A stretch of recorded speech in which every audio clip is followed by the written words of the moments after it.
Spanning the globe to bring you the constant variety of art. It's the Tenet Podcast. I'm Todd Pearson, coming to you from the 40 West Arts District here in Lakewood, Colorado.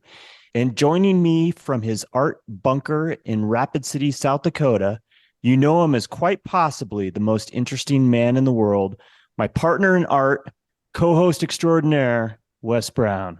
Oh my God, Todd, it's another week. I can't believe people let us continue to do this show. It's amazing. How you doing, my friend? I'm doing good. I think they let us do this because we pay to do this.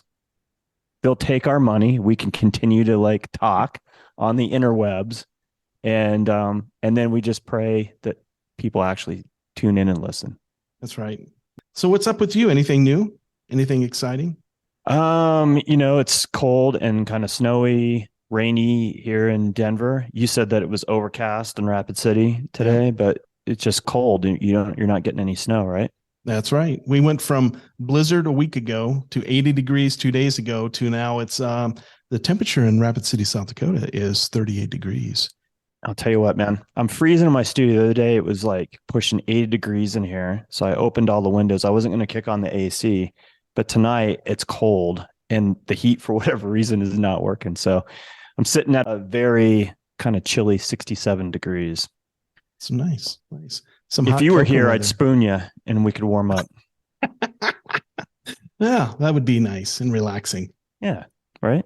That's right. Hey, I saw that you were throwing implements of destruction. I was. On Facebook the other day. How was that? That was amazing. We went to Axe It Out for my wife's birthday, and I won't give out the number because she might use an axe on me if I do. But anyway, we had a blast, and I got a couple bullseyes with it. I got really good with the one-handed throw. I started with the two-handed throw, not very good. One-handed throw started 0 in, but it's amazing. It takes a lot of practice to get consistent because I'd have a couple really good throws and then one that was just what was that? So, but yeah, that was a blast. Got my medieval in me in throwing axes at a wooden target. Yeah, it looked like fun, man. I've never done that. I've thrown axes, but I've never gone to one of those places. Was it busy? We were the only ones there. There was 8 of us, and we kind of reserved. Well, we didn't reserve it, but it was basically like we reserved it. So it was just us and the manager, and he was giving us cues. And it's amazing how good a coach he was, because he would use this axe, hold it like this, do this, and boom, next thing you know, you're hitting, and it's sticking. So it's amazing. And they have leagues, so you never know. Really? Leagues? Yeah. That's kind of interesting. Yeah. So, so get out. If you're stressed, get out and throw an axe. Did it help distress you? Yeah, I think so. But not at people. Not at people. Just at wood objects. And nobody lost an appendage or, had a bounce back accident or anything like that? There was some bouncing, but nobody got hit with it. So no close calls, no blood. But it was a lot of fun. So good. And did you redeem yourself? Because I know you were kind of in the doghouse there. Well, I spent a couple $100 on flowers, and then we did the Axe It Out thing, and we hung out with her friends. And so, yeah, I think we're in a good place. Especially since she's out of the state right at the moment. I know. So. Right. Well, good. I'm glad it turned out well. Yeah, it was fun. All right, let's move on. Let's get our art on. Let's get our art on, Todd. Yeah. I'm excited. This is going to be a great episode. It's always a great episode, right? That's right. People are always probably like, oh my God, Wes, you say that every time. And they are, and it's true though. It's true. They're always great episodes because we have great guests. Because we always have great guests. Yeah. In spite of us. In spite of us. Thank you for joining us. Remember, you can always find out what we're up to via our social media on Instagram at Tenet Podcast, our Tenet Podcast Facebook page, and of course, our website, tenetpodcast.com. Our guest this week is an oil painter, muralist, and self-described mountain woman. You can check out her exquisite work at our website KathrynPetroff.com, and you can follow her on Instagram at artist_Kathryn_Petroff. Kathryn, welcome. Thank you for joining us. Thank you for having me. I'm excited. I know we've only been talking about this for like probably, I don't know. It was a little while. Like we had some conversations like probably over a year ago. And then the universe brought us back into the fold, or brought you back into the fold again. You reached out and you said, "Hey, I'm still interested in doing this." And so I was really happy that you were still willing to talk with us and wanted to come on. So thank you. Definitely. Yeah. Meant to be at this point. Sometimes life gets a little chaotic and this is a good moment for it, for sure. Yeah. I always believe that things happen the way they're supposed to. So it's perfect. Yeah. I touched on it in the intro, but take a moment and talk about all that you do as an artist and the mediums that you work in. So my primary medium is oil painting, as you mentioned. I started out doing a lot of kind of commissions of whatever anybody would hire me to do. So a lot of background in like portraiture. You wanted a mural, I could create whatever you asked me to do. And now I try to really focus on my very specific style of oil painting. My husband and I build my panels together, so it's oil on wood typically. And then lately I've been exploring a lot more of sculpting within my oil paintings. So there's kind of a build out of areas of my paintings that have kind of a 3D effect, and then I will paint over top of them. So from a distance, it just looks like a flat oil painting that looks kind of realistic. And then you walk up closer and you look at it and realize, wow, that's kind of popping out in areas. What's going on here? So that's basically my primary focus at the moment, is that kind of work. Lots of large scale work lately. But yeah, that's the majority of it at this moment.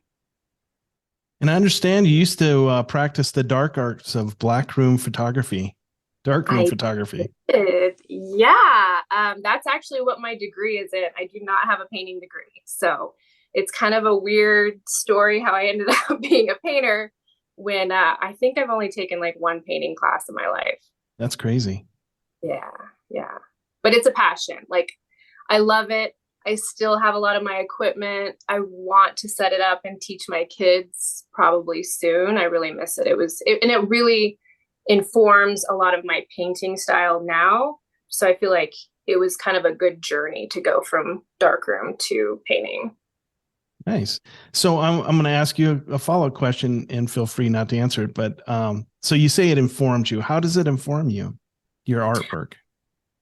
Well, when you look at my color palette, especially, so I was really into alternative processes in high school and college. So I would hand paint a lot of my images. I did a lot of toning, and I just really like to play around in the darkroom and outside of it. So when I became a painter, I loved that look of kind of the black and white image that had like a pop of color within it. So that's not an accident. That was definitely pulled from my darkroom days. And even a lot of times I'll warm up some of the black and white paintings that I do, and that kind of calls back to my old sepia toning that my husband hated smelling in the house for years. Yeah, so that definitely plays a role in my painting now, for sure. Is that the one, the sepia is that the one that smells like rotten eggs? Uh-huh. Yeah, that's what I thought. I couldn't remember. I know there's a couple different versions, like the blue tone and all that. And I know they all have different smells. And I was thinking it had the rotten egg smell. So yes, it's very, you know it as soon as you walk in the room. And in high school, I built my own darkroom. And then all through college, I used my own darkroom at the house that my husband and I had. And I just did not like working in big labs with other people around. I like to work alone. So I made my own darkroom, and we'd be like, 22 or something. He'd come home from work and the whole house would smell like rotten eggs. And he's like, really? Okay, this is my home now. I guess it's just one big art studio, essentially. Thank God for oil paints. Yeah. I think he likes that smell better. Mm-hmm. Yeah. You guys live up in Bailey, and I alluded to the fact that you're a mountain woman. But that's not where you grew up. Talk a little bit where you're originally from. I grew up in Dallas, so that's a big transition to go from such a large city to a teeny tiny town that most people have never even heard of. So I always thought, okay, I live in a big city. I love art. I'm going to grow up and I'm going to move to New York City and be an artist there. And my husband and I, we've known each other since we were 10. We grew up together. And when we were 20 and I was getting my art degree, he said, well, I want to buy a house. And I was like, sweet, let's do it. And he said, well, I want to buy one out in the country. And I was not a country person at all. And we bought a house and it was like surrounded by cows and cornfields. And I fell in love with it. And I can't imagine moving back to a big city ever. So that was quite a while ago. And then I always had a connection to Colorado because my grandparents had a place in Crested Butte when I was a kid. So my summers and Christmas vacation, that was spent in Crested Butte, and mountains were super inspiring. And my husband was originally from the Denver area. So we always knew we wanted to come back up this direction. And we landed on Bailey, and our house literally is like the last house in the neighborhood, backs up to National Forest, nobody around us. So it's a big change from Dallas girl to Bailey girl. And my family was pretty shocked early on, but now they're like, oh no, this is where she was meant to be for sure. That's amazing. And Crested Butte, that's like one of my favorite places in the world. I love that whole Marble area and Crested Butte. That road that goes between Marble and Crested Butte. I love that road. It's so beautiful. That little, as you come down in that canyon, as you're coming into Crested Butte, is such a beautiful, beautiful ride. It is. Looking back on it, I loved my childhood in Dallas, and it's very different from my life now. But every time I would go to Crested Butte, for some reason, it felt more like home to me my whole life. And so now that I live in Bailey, I even come to Denver, which is really small in comparison to Dallas. And it's way too much. It's too many people, too many cars. Like my brain just kind of shuts down, and I just want to kind of escape back to the mountains. Yeah. Bailey's a beautiful little town too. I've been there. It's been a while ago when I lived there, when I was neighbors with Todd. So it's a beautiful place. Really? Yeah. Yeah, we love it. It's a lot of people, when we moved there 14 years ago, a lot of people had never heard of it. It's kind of, there's like one stoplight. There's not much there, a couple restaurants. But really, when you kind of, get off the highway, there are tons of people back there, and just really fascinating people, kind-hearted, hardworking, lots of great friends back there. And it's gorgeous. So people are starting to discover it. So it's getting a lot more busy the last few years. But at least we're back in the woods, so we're a little more tucked away. That's good. Yeah, we don't want people to discover Bailey. No. We like it to be a little private secret, that's for sure. Yes, and it's a quirky town, and we want to, we really like that. We want to keep it just small and quirky. Yep. Mm-hmm. Keep Bailey weird. What? Yes. Oh, I see. You said keep Bailey weird. I was like, what did you say? That's so funny. There's plenty of weird in Bailey. I don't think it's going anywhere. Yeah. And the beautiful thing, you're not that far from Denver in the big scheme of things. It's not like you're way up in Vail or Aspen where, it takes you 3 hours to get there, but. Yeah, I mean, it's really convenient for us because my husband, he owns a company down in Denver. So he's commuted there for the last 14 years. And it's not terrible. I mean, we're kind of used to it. And then, yeah, if we want to go up to Breckenridge, it doesn't take that long either. So we can really easily get to big city or ski town a lot faster than most people can. It's just getting to the highway because our house is so windy and tucked back in the woods. That's actually what takes like 20, 30 minutes to get out of. So what was life like growing up in Texas? It sounds to me, in the things that I've read, that you come from a long line of artists. Was art always part of the equation from the get-go? Definitely. Yeah. My dad has an art degree, and my oldest sister has an art degree, and from the same college I went to. And his aunt was an artist and musician. We have lots of musicians in the family too. It's kind of one or the other for the most part. And then my parents and I do a lot of genealogy research. We really kind of, the three of us geek out on it. And then over the summer, we realized there was another family member like 4 generations back. So it's just kind of boom, boom, boom. And it was weird in our house growing up. It was like around the table, it was like, what are you drawing today? What were you working on today? What were you creating? That was kind of the main conversation. Even my brother and I were close in age, super talented. So we would draw together, or I'd take the weekend and go stay with my sister and see her in art school. And I remember as a kid loving the smell of the oil paints and the studio. And so it was just always part of life. And I think it was kind of by high school expected that, oh yeah, no, that's what Kathryn's going to do for sure. There was no question. Yeah, not really. I mean, I grew up dancing. So by senior year, it was a serious debate for me of, do I want to go on and be a professional dancer, or do I want to go on and be an artist? And it was a big question mark for me. And I decided art. So here I am. So lots of drawing. Were you painting as a kid as well? No, not really. Mostly drawing. My dad's art background is more illustration, so he and I would draw together a lot. Like I even remember as a kid, and I still do this with my kids now. He would like scribble on a piece of paper and say, okay, turn it around, look at it, turn it into something. And that was just our kind of bonding time. And painting, I played with it a bit in high school, but photography by then had taken over. So really, I didn't dig into painting until towards the end of college. And I was taking a lot of drawing classes. And my photography professor actually was like, I didn't know that you could draw. And I said, well, yeah, no, it's just for fun. And she's like, I think you should actually look into it and just try it. And so it really was more in my 20s that painting kind of became a thing. And what was the catalyst for you to explore photography when you were in your teens? I had an amazing art teacher. I really lucked out.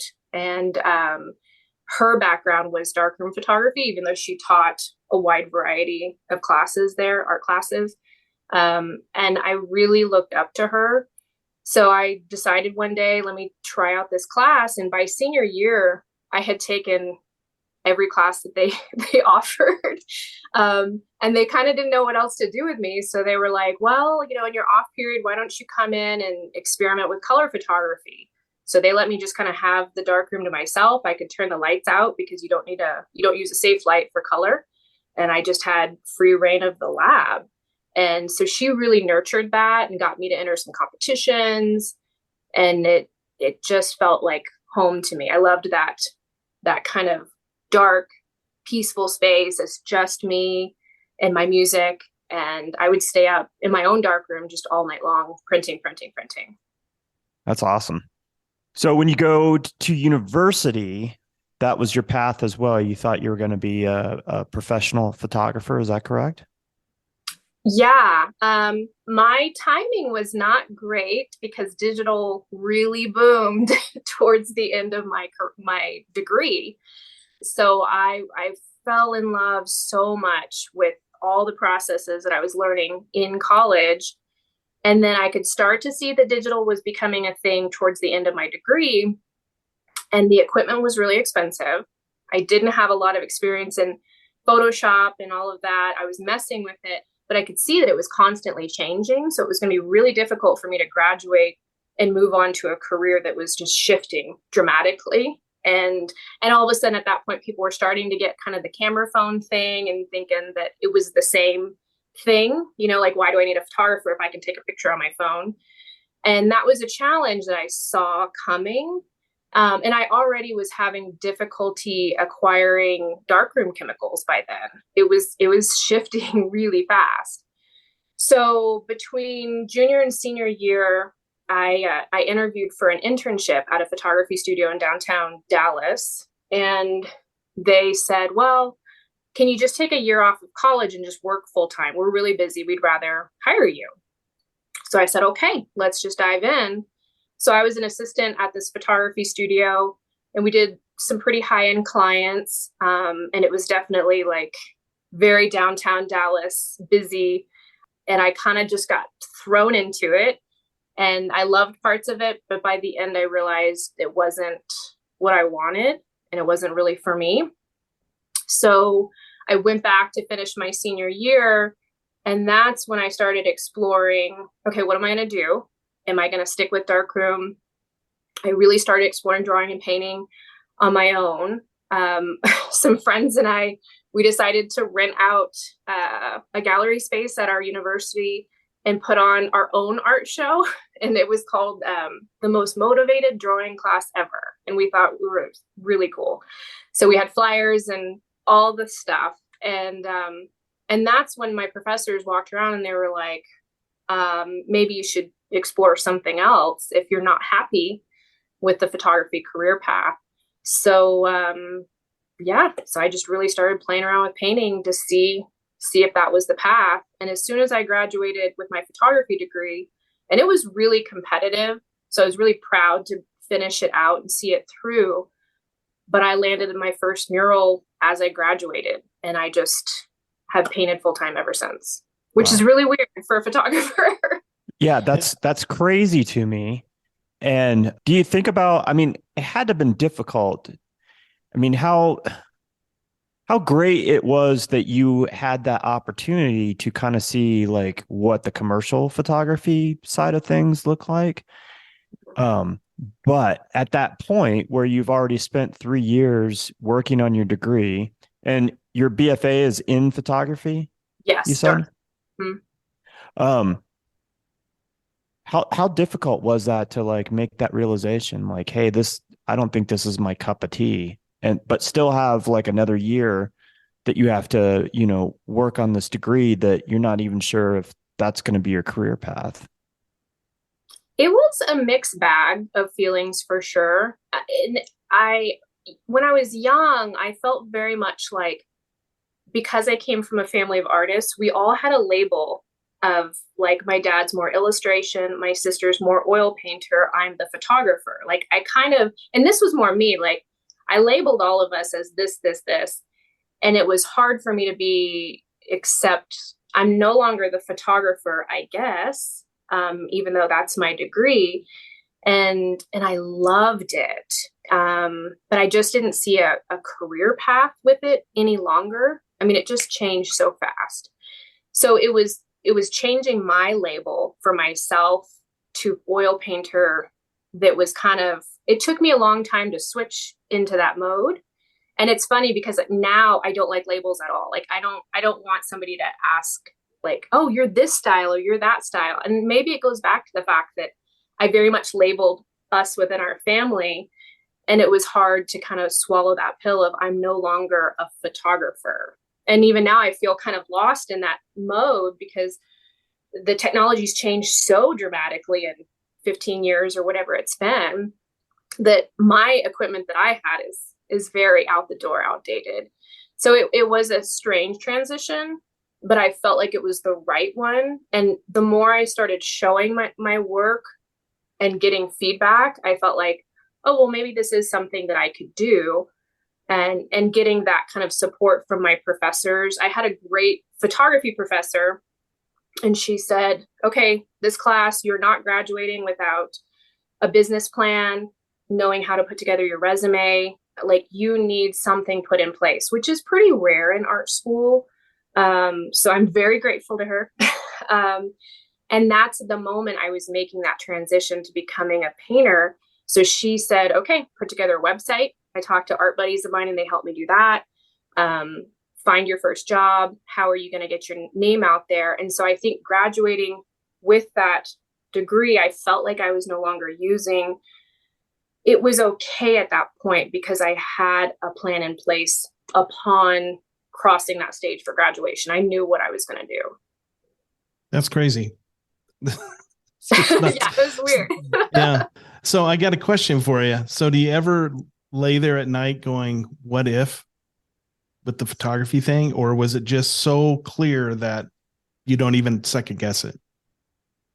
I have zero second guess. Like, same with dance, because early on that was a big what if. Like, it was a 50-50 split going into art or dance. And I feel like that was a harder decision to make than leaving photography behind, because the commercial side that year that I took felt so wrong for me.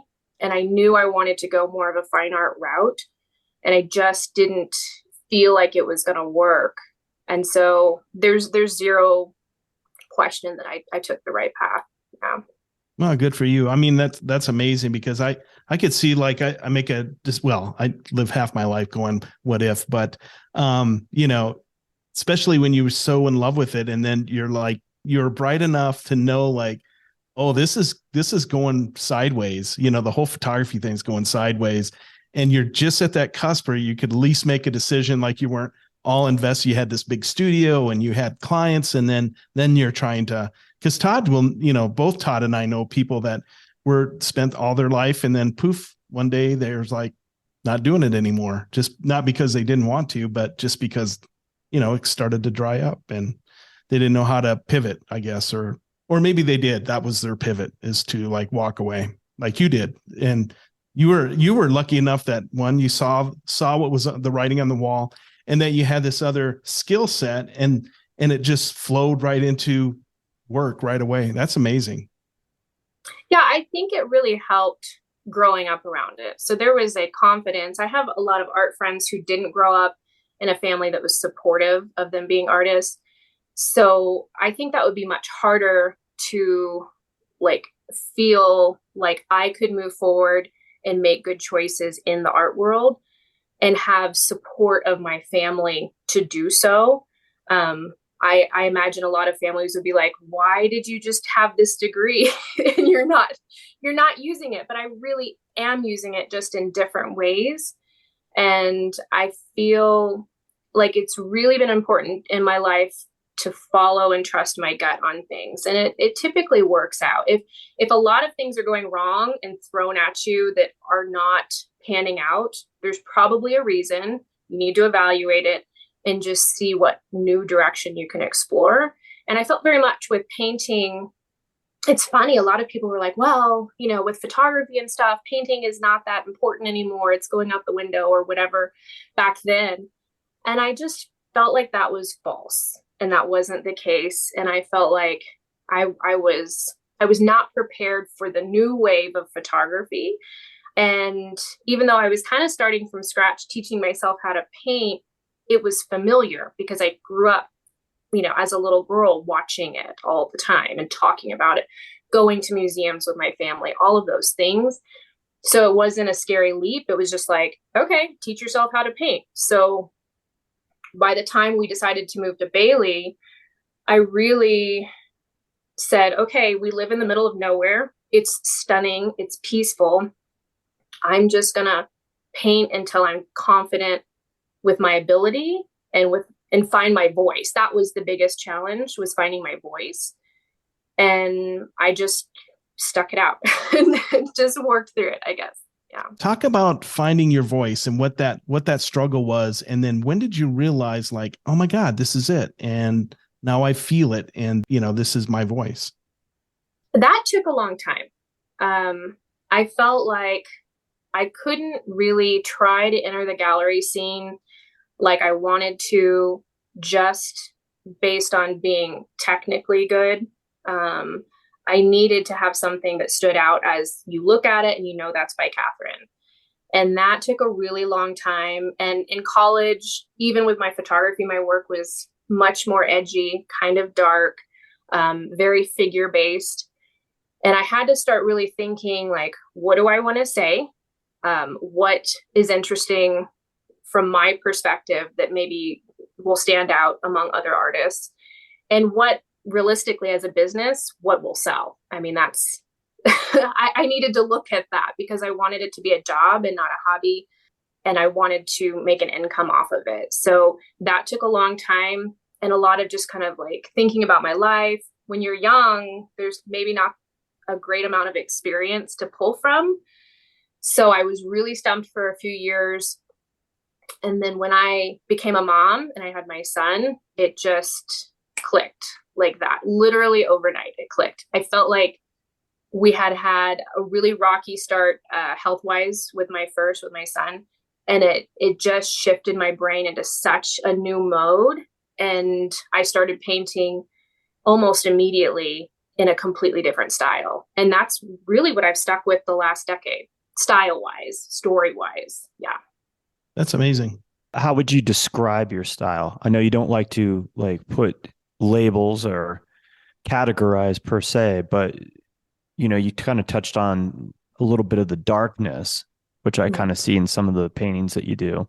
Not all the time, but some of it, which definitely resonates, I think, with both myself and Wes. But what is the style? How do I know that it's a Kathryn Petroff? The phrase a lot of people use, which I can see making sense, is hauntingly beautiful. So there is a darkness to a lot of my work, but it's not so heavy that you can't connect with it, or it's too dark to want to consistently look at. There's always, I try to always put something beautiful in it, whether it's, color palette or theme, or even within the titles I choose, that pulls you in and it makes it something that, maybe you can relate to something in your life, but it's not maybe so dark that it's too intense to continually experience or want to see it on your wall, if that makes sense. I feel like I have no interest in painting things that are like constantly cheery and bright. That's just really not my vibe. But I also don't want to paint stuff that's like very depressing and kind of hard to look at. So I've tried to really mesh those two, which in reality, I mean, that's what life is, right? It's kind of a combination of the darkness and the brightness. And I try to really put those together because that feels the most real to me. I love that. That's cool. I love how you embrace both sides of that, and that you made this realization, as you're like trying to figure out what your voice was and having those conversations.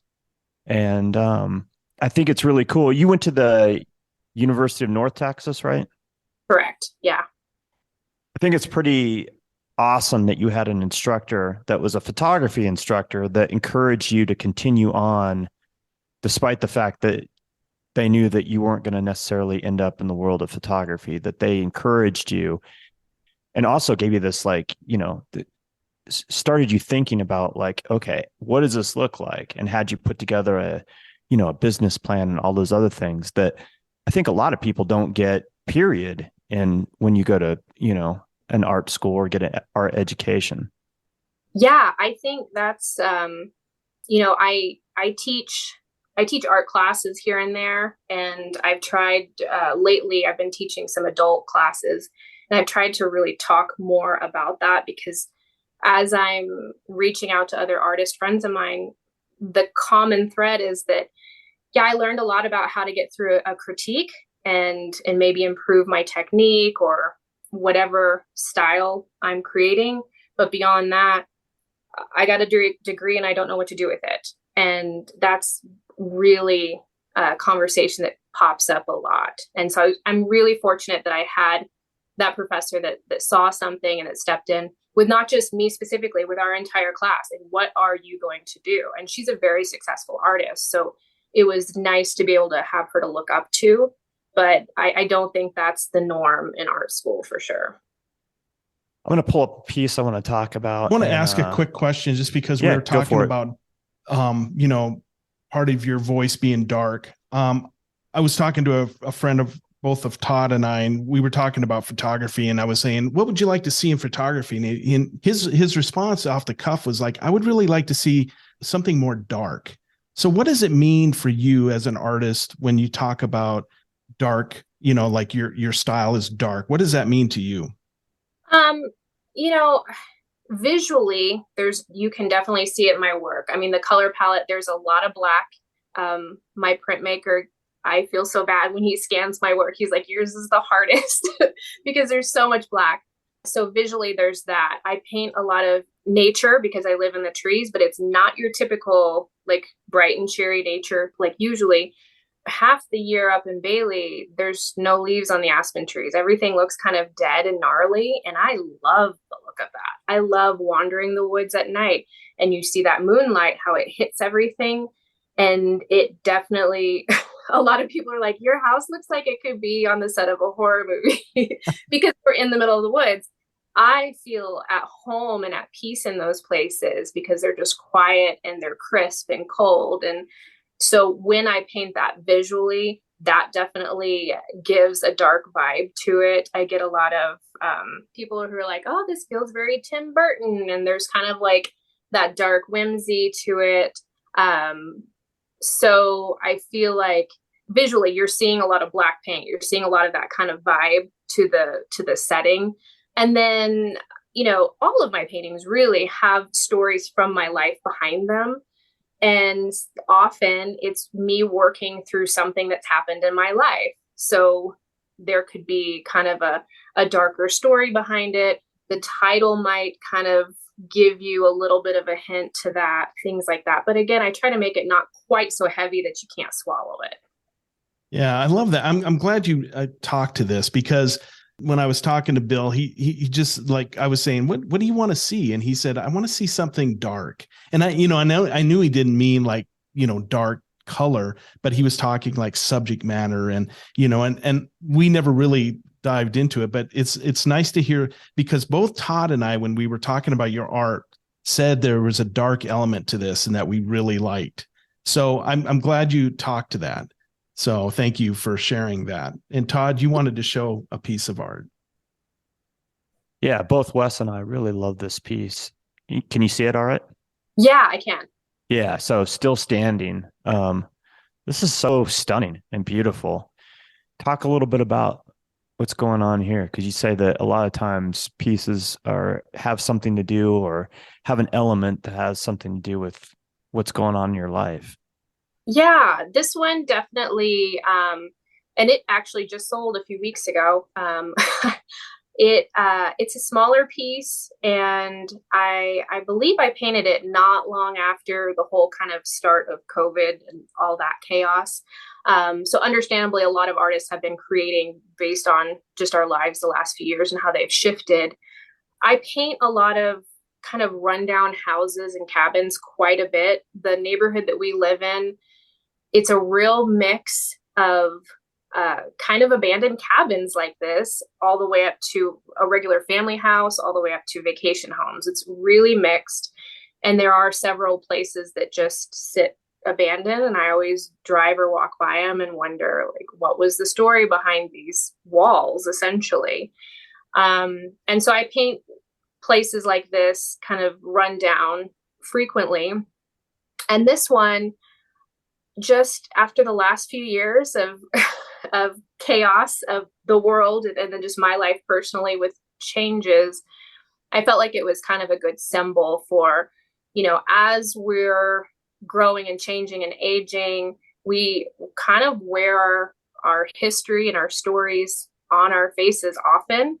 A lot of the people that I'm close to up in Bailey were really hard workers and were outdoors a lot. And I love that kind of weathered appearance that a lot of us end up having over the years. And so this house can kind of symbolize that for me. And it may be kind of falling apart, but it's still there and it still has its beauty, even though it's not brand new and shiny and perfect. It looks like there's color like radiating from the inside out. It's not just run down. There's some light from within the structure. Yes. And then I love the red vegetation. And when I first saw some of these pieces and not knowing that you were a photographer and into alternative processes, Now it makes a little bit more sense. But to me, when I see like this red vegetation, I've seen it in some of your other pieces, it reminds me of the way that you paint it, reminds me of color infrared film. That's what I Mm-hmm. immediately kind of like, I was like, oh, that's really cool. But you also have this, monochromatic element as well, as far as, I mean, there is color in the house, but, has that kind of black and white aesthetic in addition to this vibrant color that's going on in it. Yeah, I really like to have kind of like subtle things that as you start looking throughout the piece, you're like, oh wow, there is this kind of warm glow here and this kind of greenish glow there. It's not the first thing that stands out to you. That red is what draws you in most likely, but I want your eye to keep looking in all of my pieces and to constantly get satisfied with new things. It's funny that you mentioned the infrared because that was infrared photography I was so fascinated with back in college. And again, just kind of that glow that you can get from it. And that definitely plays into some of the lighting and the play on kind of the glow that I try to get across in my paintings.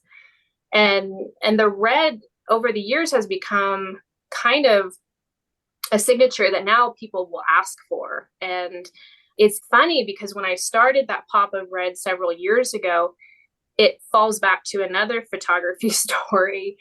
In college, my grandmother gave me our antique family photo album, and it's from like the early 1900s, and it's full of our tintypes of our ancestors.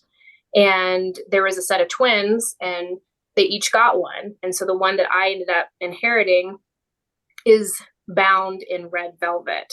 So when I started painting with red, with that pop of red, for me, it was always kind of a nod to that album where those old black and white tintypes really inspired my painting now, and my love of that kind of black and white, almost vignette kind of vibe.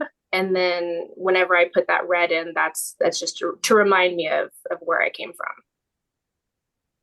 That's really cool. Yeah, this is a beautiful piece. I can see why it sold. Thank you. You can find this if you're listening on Kathryn's Instagram. You don't have to go too far down to find it. This is 16 by 20, which to me is a decent sized piece, but you actually work much larger than this typically. Yes, this is a pretty small piece for me. Sometimes I'll do smaller, but that's pretty rare. I like to do a variety of sizes because that gives more options to buyers, essentially, if they have a smaller space to fill or a different budget. I like to have that wide variety of options. And then sometimes for me too, smaller pieces allow for a more intimate painting. And I want to force you to get close to it and feel like you're kind of having this really tight conversation with it. And then larger pieces, I like to, I love to work on large pieces because I can throw in so much detail, and that's my jam.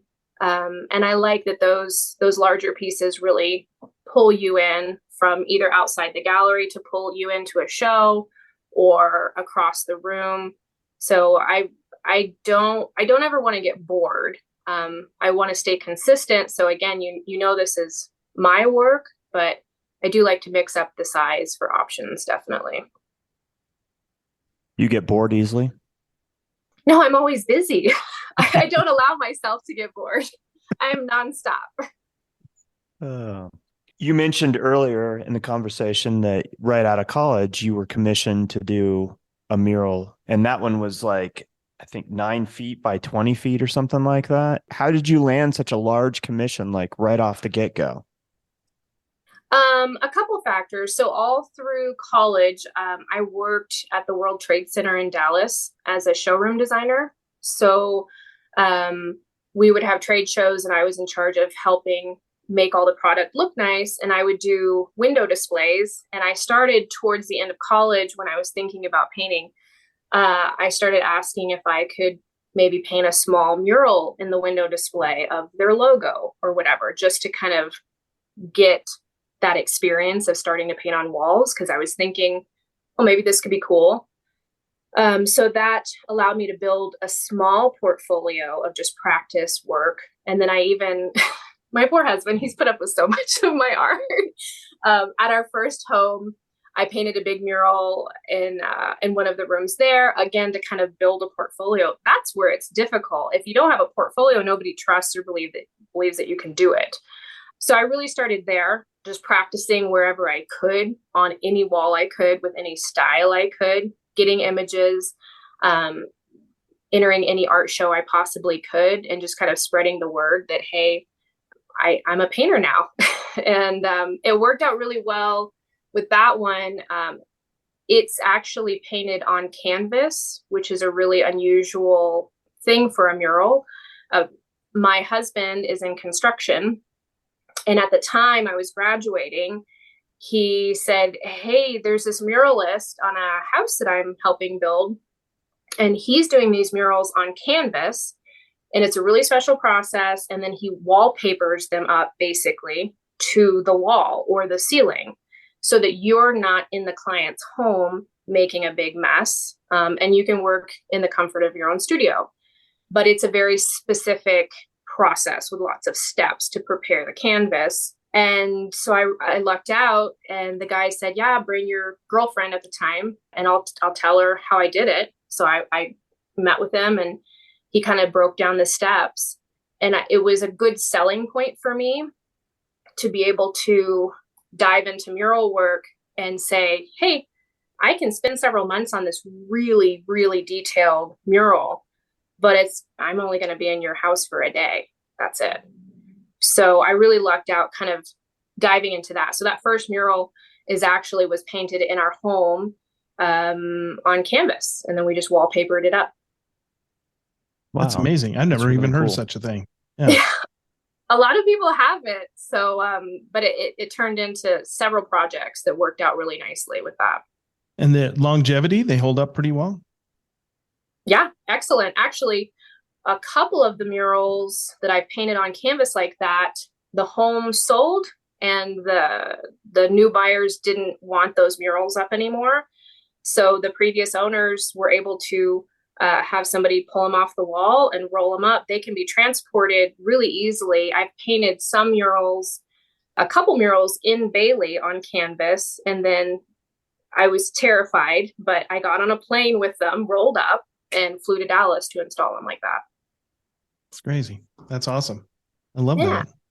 That's new to me. It's a fun process once you really know what you're doing, because you can really mess it up. I remember learning on that first mural, and I have pictures of it.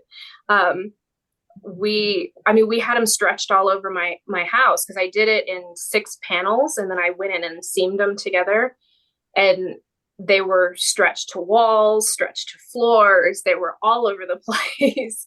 And then we put them up in a day, and I went in and patched the seams, and that was it. That's amazing. Yeah, this is the first time we've talked with anyone about this kind of technique, which is really cool. I've never met anybody else other than that artist who taught me, who does this technique. I haven't dug online to try to see if it's a thing, but I'm really grateful along the way that people like him and other artists have shared their knowledge. I think there's always a perception and a fear that artists are going to kind of hold on to everything they have because you're competition. And I don't feel that way. I try to really share what I know with other people. And because I'm really lucky, especially with that artist who I don't even know his name anymore. It's been so many years. I literally met him for a few hours, and it changed my mural career. And I'm really grateful that he took that time to show me something that really turned into a lot of mural work like that. That's crazy. Yeah. And, I love the fact that love hearing stories like this, because, I think it's important for people to share their skills. Painting goes back hundreds and hundreds of years, and, you're not painting any differently than somebody did, in the 1500s. So maybe just different styles, but, basically the process is all the same. Share your knowledge, take somebody under your wing, right? And pass it on. I mean, I love that. I get tired of people like that are like hold everything close to the chest and afraid to share their little secrets. And, and I mean, maybe you don't show, the master says, like in martial arts, like I'll teach you everything I know, but I'm going to hold one thing back that you don't know, that kind of thing. That's fine. But the basis, man, we should be sharing this because you never know like how it's going to impact somebody that's never been exposed to it and change their life like it did you. I agree. And I feel like, I mean, I'm so grateful for the people who've helped me along this road that it'd be awful of me to not, share it as well. I just think, if you're confident in your work, and you've worked really hard to build a career, then you shouldn't be worried about competition because everybody has a different voice. And I can appreciate so many different styles, so many different artists. And it's all about taste. I have so many people who don't like my work. That's fine. It's taken me years to be able to say that, but it's fine. Somebody will like my work. And the longer you're in this business, the more you realize it's just a matter of finding those right people. So there's plenty out there and I'm happy to share it. I even, a couple weekends ago, I had a high school student come shadow me for like 16 hours to write her senior project all about how I run my business. And it was such a great conversation. And to see somebody so young, who's a teenager looking to start art school next year, like we talked earlier about how hard it is to get the business side of things. We spent a whole day talking in studio about processes. And then the second day was just, how do you have a business in this? And if nobody shares that with you, I mean, you can waste a good decade just, scratching along, trying to find something. And it's really difficult. Yeah. Yeah. No, I love that. I'm glad you're doing that. And I don't have a problem with people doing master classes and charging for it. I mean, that's part of the business of art as well. So but I do think it's important to share your knowledge with other people and not, especially if there's somebody young that, loves your style and wants to, even if you sat together, well, that's how they used to apprentice, right? They would work with the master and they would paint. I mean, there's times where, they're trying to figure out whether it's Leonardo da Vinci or one of his students. So they may look very similar, but it's always going to be different, and if you're not painting authentically, I think people, and Todd and I both have said this, that people can tell when it's not authentic. So, just copying something isn't going to be the same. So I'm glad you're doing that. A little long-winded here, but thank you for doing that. Yeah, for sure. And I definitely teach classes and, charge. I'm totally all for that as well. I just, however you can help people is, it's not an easy career path to take and it can be very intimidating. So, if I can help a couple people get started a little bit, what's wrong with that? Right.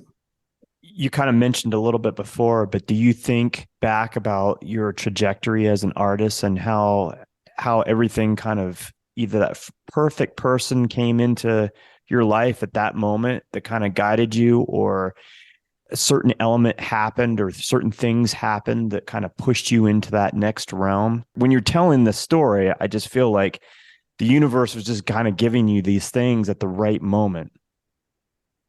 Yeah, I'm really grateful for that. And I feel like, in all of our lives, there are going to be times where bad things are thrown at you and you've got to figure out, where do you go from here and what's the smart decision? And when good things come your way, take it and be grateful and learn as much as you can from it and grow as much as you can from it, whether or not it's, personal life or your work life. And I just feel really lucky that I got the start that I did with an artistic family and lots of support. And then, yeah, all those people along the way.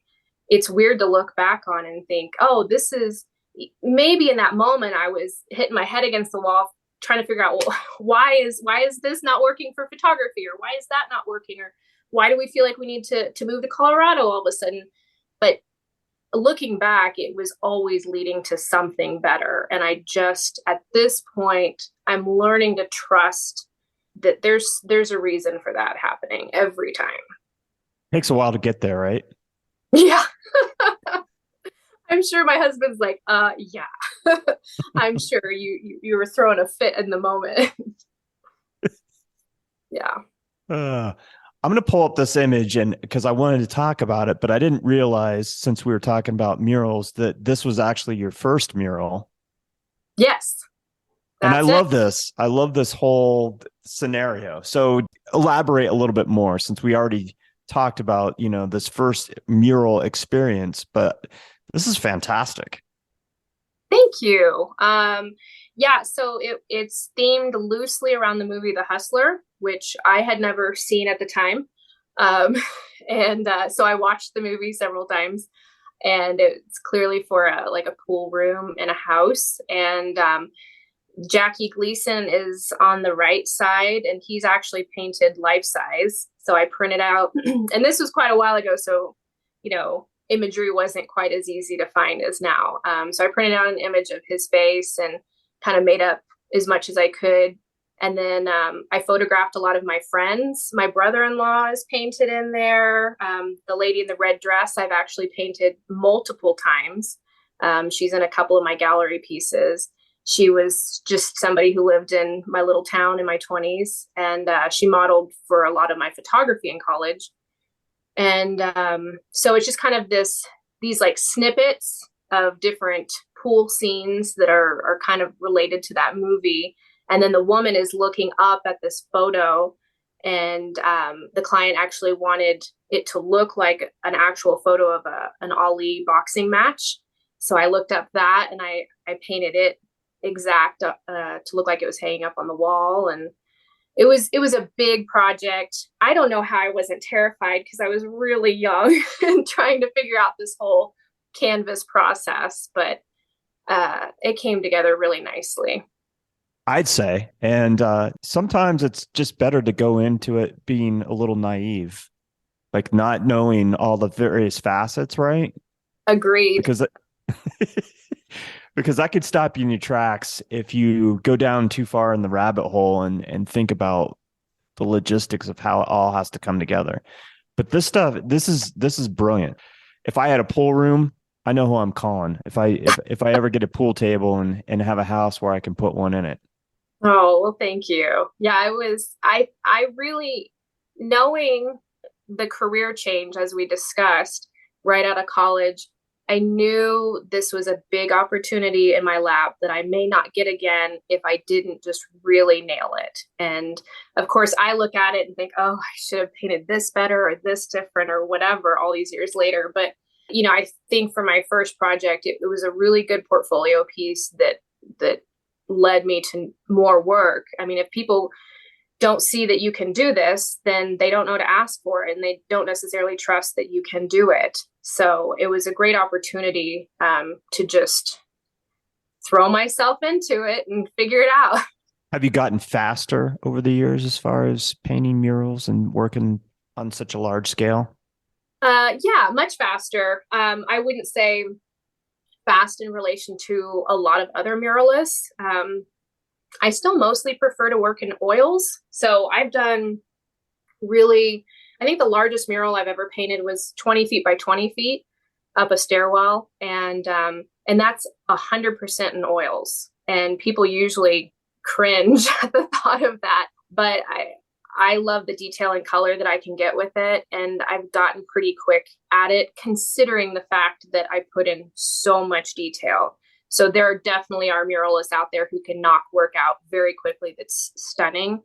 But again, for all my work, whether it's a small piece or a mural, I want you to walk up and find every little detail you can see in it and really enjoy it. If you can walk up close to one of those murals, I want you to see every wrinkle and eyelash. This to me is mind blowing. I just think it's wonderful that you were able to not overthink it and just take on this commission and knock it out of the park.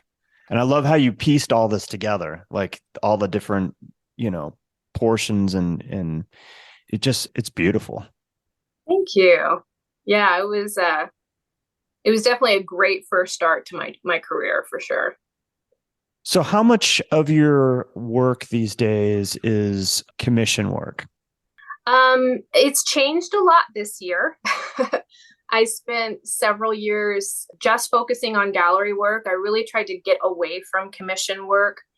But then last summer, a really large commission kind of fell into my lap unexpectedly.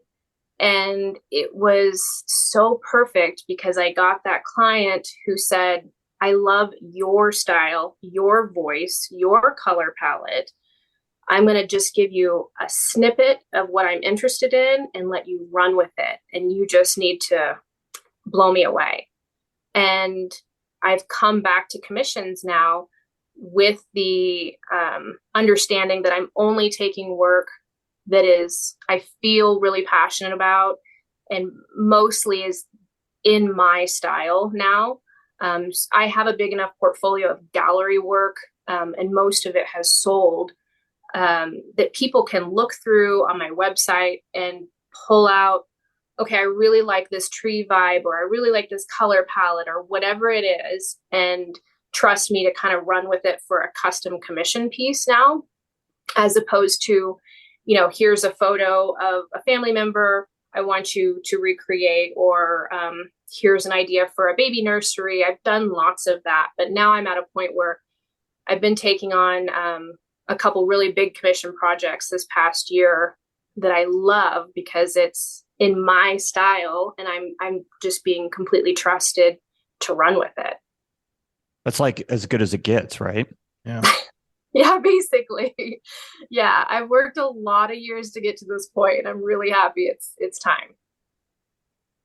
So this large commission piece is, I'm going to pull this up. Is this what we're talking about? That's it. That's the beast. That is one of my favorites. I love this painting. Thank you. It has been a lot of months of work on this one. It is enormous. Did you actually name this, or does it have a name? I plan to name it. I haven't come up with the perfect name yet. I literally just finished it in the last few weeks, and we're in the process of planning install for it. And once I finished painting, my brain just kind of shut down. So I plan to title it, but I really got to think on it. Sometimes titles really hit me right away. Sometimes they hit me before I even sketch the piece. But this one, I'm still pondering. It is absolutely stunning. Thank you. So this is 7 by 10 feet is what it says on your Instagram here. Yes. So it is, it's currently in 2 pieces. It wouldn't fit out my studio door if it were not. It's so big. So, for ease of moving it around in my studio and not having to do too much ladder work, we decided to build it on 2 custom built panels. My husband, like I said, is in construction, so he helps build most of my panels. And so we put a plan together, and it's in 2 large pieces. And I bought a new wheelie chair just for this project because I have a bad back.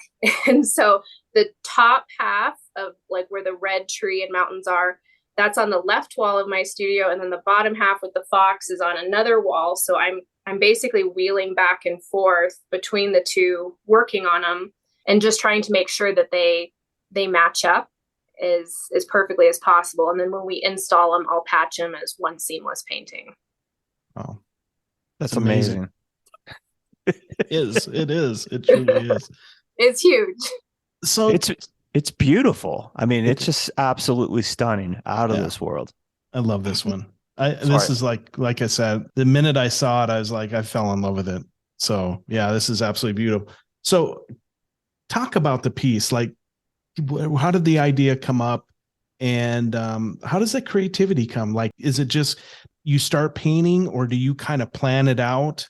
What's your process when it comes to the creativity side of it? So it varies. If it's a commission, there's a lot more planning involved. So with this piece being a commission, and they've just been incredible dream clients to work with, they said, okay, we love your style. We love your red trees that you're kind of known for. So we had a meeting, and I just brought a stack of my prints, and we pulled them all out. And they said, okay, I really love this part of this part of that. So I got an idea for what their likes and dislikes were with my work. And so we started with the idea of they really wanted a tree and the red leaves and really big. And that was it from them for the most part. So no pressure. It was pretty intimidating to try to figure out like the perfect sketch for something so large. Sometimes not having a lot of input from the client is intimidating. And so I went home and I sketched this tree out, and they did say that they wanted the mountain view that they have from their deck painted in there if possible. So I added that in. They didn't ask for the little fox or any of that. They said they liked the sculpting that I do on my paintings. So that was definitely some input from them. And I remember the wife mentioning that she loved that her husband enjoyed when they come across like a little creek or some water when they're hiking. So I just threw that in there without even talking to him about it. They just really trusted me to kind of add my own vibe throughout. So with something like that, I definitely start with a meeting. I have a sketch. I get the sketch to prove. I send them images throughout the process to make sure they're happy. If I get halfway through and they hate it, that's a big problem. So I try to really communicate as I feel like it's at a good point to show off. Gallery works are a little bit different. If they come just straight from me, often I hear a phrase in a song and it sparks an idea. I have a running list on my phone of titles that I will never get through in my lifetime. It's the longest list ever. So sometimes I'll start with a title idea and branch off of that. Sometimes I'll just dig in without a sketch. But most of the time it's just how I'm feeling that day. I just put on some music and dive in.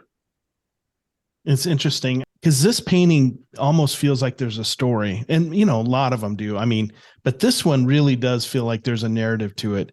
And then the other thing I love about the tree is it's almost figurative too. Like I see a lot of human form in it, and the knotted areas and stuff like that. So I love that part of it too. And then when I first looked at it, I thought it was like a mountain that was on fire. So then that was kind of cool. And then as you kind of like let it, you start to see the other thing. You're like, oh, okay, it's the tree. But yeah, I just love this one. Thank you. Yeah, as I started painting, I did come up with a story for myself. Whether or not the clients will feel that too, I don't know. Typically with my own work, I have a story from the get-go. My work is very story driven. This is what I'm feeling. This is what I'm painting. And with this one, it started with the sketch because it was for them. Right.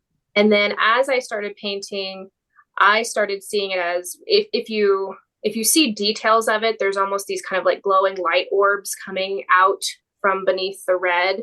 And to me, it feels like maybe this family could be sitting on that bench, and maybe this tree is kind of, glowing and protecting over top of them with that kind of black and white world behind them.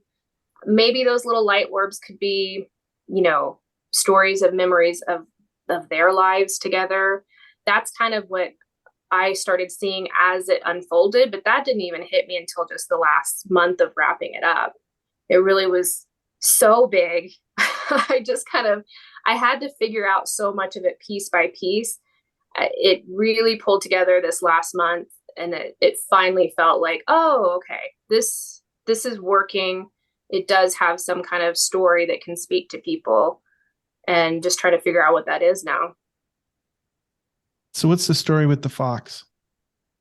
I love the idea of, hiding little imagery throughout all of my paintings. And I felt like it was really cool to have something that looks like it's very cozy and happy in this place. I wanted it, even though I paint with that kind of haunting black and white vibe, there's that kind of pop of beauty that I like to include. And I thought the color of that fox would be great with that red. Where I live, we're surrounded by foxes, actually black foxes a lot, which is pretty cool. They're kind of unique to Bailey. So it was something I really thought would work well in here. And in that base of the tree, that whole tree is sculpted. So it's very three-dimensional, but the fox is flat on panel. So I wanted to, kind of push the viewer to figure out what is actually 3D and coming out at you with sculpting, and paint that fox so realistically that it felt like it was sculpted, but it's actually not. When you talk about sculpting a sculpted oil painting, is this because you're layering the paint to give it more dimension in addition to the way that you shade and utilize color and that sort of thing? No, I mean, it actually comes out several inches off the panel. Wow. So there are areas, it's kind of a combination of like some drywall type compounds and some binders that I mixed together. I've done this. I started doing this with murals, and I've since pulled it into my own personal gallery works. And I start with the sketch.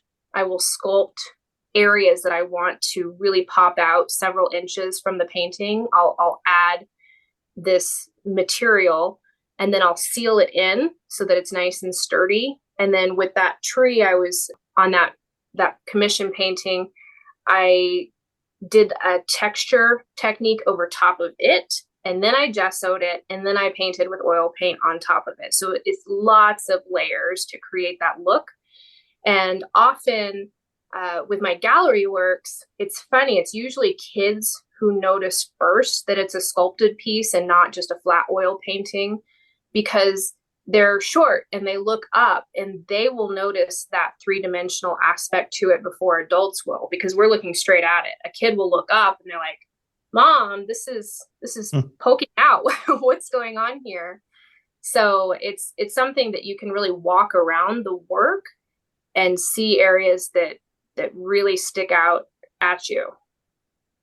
That's fantastic. I've never seen anything like that before either. No, Well, that's thanks brilliant. to my dad. He's the one that got me into that technique. Wow. Yeah.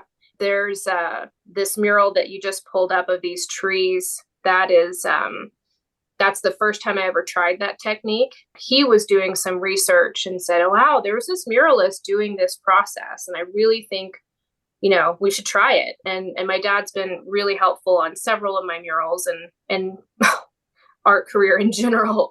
So he said, why don't we try it? And so we just messed around and created this big aspen tree mural. And that's where I learned it. And it just branched off from there and turned into, I sculpted a couple of deer, like an albino deer and a black deer and a dragonfly and all kinds of work. And it's really, they're kind of hard to keep in stock. They're pretty popular, but they're time consuming. I can imagine, but that's really wonderful. Thank you. It's fun. I don't want to do it for every painting, but if I haven't done one in, 6 months or a year, I feel that itch to get back to it. And I feel like, if I transition from a photographer to a painter, why can't I pull in sculpting? I feel like a lot of artists, if you've got that eye, you typically can transition from one medium to the next. Yeah, it's just experimenting with different materials and seeing where you can go with it, how you can push it, right? Exactly. Yeah. Yeah, it's spectacular. It really is. Yeah. How great is it that you have these, your husband has the construction background. So if there's something that you're thinking of that, with his skill set, you can bounce stuff off of him. You have your dad who, is an artist himself, and not that your husband isn't, even though he's in construction, I still consider that an art, being able to build something, but having these people that you can bounce ideas off of or feeding you stuff like, hey, what if you did this? I love that kind of collaboration, that it seems like you have with these various people in your life, and then taking that ball and just running with it and making these, beautiful masterpieces. Yeah, I feel really fortunate that I have a really large family that's incredibly supportive, like from day one, no question, always supportive. And I feel like living as secluded as we do in Bailey, I'm not always out in the art gallery scene, especially being a mom. And so it's nice that I have my family around me that I can bounce those ideas off of. And they're always like, what are you working on? What's next? What's going on? And with my husband, he has artists in his family as well. And since we grew up together, he's been around it since we were kids. And I feel like even though he's not in the art scene as an artist, I trust his opinion on my work probably more than I trust most people's. Usually, and we'll butt heads over it. I'll be in the studio and I'll be like, oh, I have this idea. And he's like, don't describe it to me. It doesn't make sense until I see it, start working on it. Let me look at it. And then I'm almost finished and he'll come in and he'll make one suggestion. And in the moment, I get kind of irked, like, it's almost finished. I don't need to change anything now. I'm tired. But typically his suggestion is like the one thing that just makes it complete. And I think we're just such a good team. He can look at it with fresh eyes and he knows what I'm going for. He knows my style. He knows all my stories. And so it's really nice to have him as well as all of my family to really bounce things off of consistently. And they're always just really supportive and ready to listen to my rants and my random ideas that I throw at them. So would you say your husband is your biggest support of all your peeps, of all your people? No, they're all super, super supportive. But I'd say, I've thrown him into so many projects. Yeah, probably. Because, he has to live with it. That big painting that I just did, it's taken over our house. Those murals have taken over our house. And he comes in and he'll give me tips and insight into things. He's at all my shows, So yeah, definitely. He's a really huge part of this piece. You touched on the fact that you have, obviously you have your husband, you have a couple kids, you homeschool these kids. Yeah. So how do you balance family life with your art career, your art life, your time creating? How does that work? A lot of coffee. And I wasn't a coffee drinker until about 5 years ago. And now I highly value it in my life. We did not plan to homeschool. So we started homeschooling when COVID hit. And we just were like, wow, this is actually ideal for us. And it worked out really well. So we kind of take it a year at a time. Are we happy? Are we sticking with this? Yeah, let's keep going. And so being a construction family anyway, we're early risers. And so usually, I'm up 4:35. I will work until about lunchtime. My kids will, if it's nice, we live in the mountains. They're very outdoorsy. They're running, playing all over the place. And then about lunchtime, we start schoolwork. And then we'll do that till about dinner time. I work weekends for the most part. The last couple of weekends, I've had a Sunday off for the first time in months, and I didn't really know what to do with myself. And we just stay really busy. But I've learned over the years to switch it on and off, which is really hard as an artist. And it was really difficult in the beginning because I felt like I need the right vibe and the right music and the right lighting and no sound from anybody to get in a zone. And I learned quickly I was never going to create if I waited for that perfect moment and the house is perfectly spotless and all of those things. And I just kind of had to let go of it and figure out how to switch it on and off. So if I get an hour, I'm going to take that hour. And when so both of my kids are dyslexic. So that was a big part of why we've decided to homeschool so that they could get extra tutoring. I guess 5 years ago, we found a special school for dyslexic kids in Evergreen, which is a couple towns over from us. And we enrolled my son there to get the help that he needed. Well, if I was going to drive back and forth to drop him and go back to my studio, I would be driving 4 hours a day. If it was snow, 5 hours a day. So I quickly realized I have to learn how to work fast and get in a zone fast. And I became that mom for a couple years who was painting out of my car. So a lot of my gallery work was painted like in my lap, in my car, in a snowstorm or whatever it was, because I could get that extra hour or two of not driving back to Bailey. So I would just park wherever I was allowed to, set up my easel if it was nice, or just turn the heater on every once in a while in my car and keep working. And I think those couple of years having to really trick myself into getting out of mom mode quickly, into work mode quickly, and back into mom mode, I've kind of turned into a machine. So it's pretty easy for me to kind of go back and forth now. That's amazing. Yeah. Yeah, I'm like the weird mom in Evergreen that paints out of her car all the time. I still do it. My daughter still take dance class at a studio at Evergreen. If it's nice, I'll like pop open the back of my car and there's an easel and I'm painting and waving at the moms. Do you get a crowd that surrounds you and watch you paint? Sometimes, yeah, but usually they just kind of like look at me like, like this is really strange. Who's that crazy lady? Yeah, exactly. It's okay. I'm fine with it. Yeah. Well, that's cool. That's a great story. I mean, people got to do what they got to do, and you found a way to make it happen and getting in and out of mom mode quickly. That's an amazing story. I love that.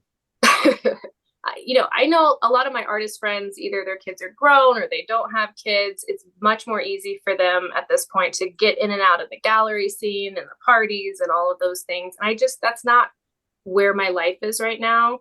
And I'm not going to sacrifice either one. I don't want to pause my career for the next 10 years or so, because I don't think I'd be as good of a mom if I just gave it up. But my kids are everything. They're so important to me. So I know that I need to get them where they need to go and do what they need to do. So if I'm going to do it, I just got to make that juggle work the best I can. I mean, it's chaos. Yeah. But you figured out a way to work within that chaos. And, that takes some discipline, making that conscious decision like, hey, I'm not going to be any less of a mom. And I really need to do this. This is who I am. This is what I do. And figuring out a way that you're able to, do both. And I'm sure there's days where the wheels fall off the bus, because that happens to everybody. But here's the thing too. Being a mom is such an important thing. I mean, your kids really will appreciate it if they don't already, but I mean, they're small, but these duties fall on a mom, right? Like, I'm not saying that there's not guys, and we've talked to, some fathers that do have kind of the same kind of mindset and try to strike that balance. But, when it comes to kids, 9 times out of 10, it falls on the mom to make things happen and facilitate certain things. Mm-hmm. So the fact that you've figured out how to, find some balance where you're able to facilitate both, I completely admire and respect you for your ability to do that. Not everybody can do that. And if it fell on the shoulders of a man, it probably wouldn't happen. I would just say, let's be honest. Okay. Yeah, we struggle a lot. That's for sure. It's worth it to me though. I mean, I'm the youngest of 4. There's three daughters, and my parents raised us to be really strong women and go after what you want. So that it was like never a question of like, are you going to continue your career? It was like, absolutely. How are we going to help you as a family juggle this career? How can we support you? So that was excellent. I'm really fortunate for that. And I just feel like I don't think I'd be as good of a mom if I couldn't continue creating and just seeing what this can turn into. I would hate to look back on the last 10 years and none of that happened. It's been a great 10 years as a mom and as an artist, and I wouldn't give them up. And I have a son and a daughter, and I want my son to grow up respecting a woman who can have a career as an artist or whatever she wants to be, because that's tough. And I want my daughter to grow up knowing that, she doesn't have to pick or choose. She can decide what she wants to do. So hopefully they see that. And I love that they're growing up in the art scene, just like I did. I mean, they know how to handle themselves in galleries and museums really well. and they love art, and they ask great questions about it. So it's really often I'm painting in my studio in the morning, and one or both of them will crawl down in there. They're not little. They'll come down and want to play with art supplies and make their own creations. And I think that's really beautiful that we can just kind of make it all mesh together the best we can. Yeah, have that shared experience. Mm-hmm. Exactly. Just like I did. Yeah, you're modeling the life that you grew up in. So and your kids will be better for it. That's for sure.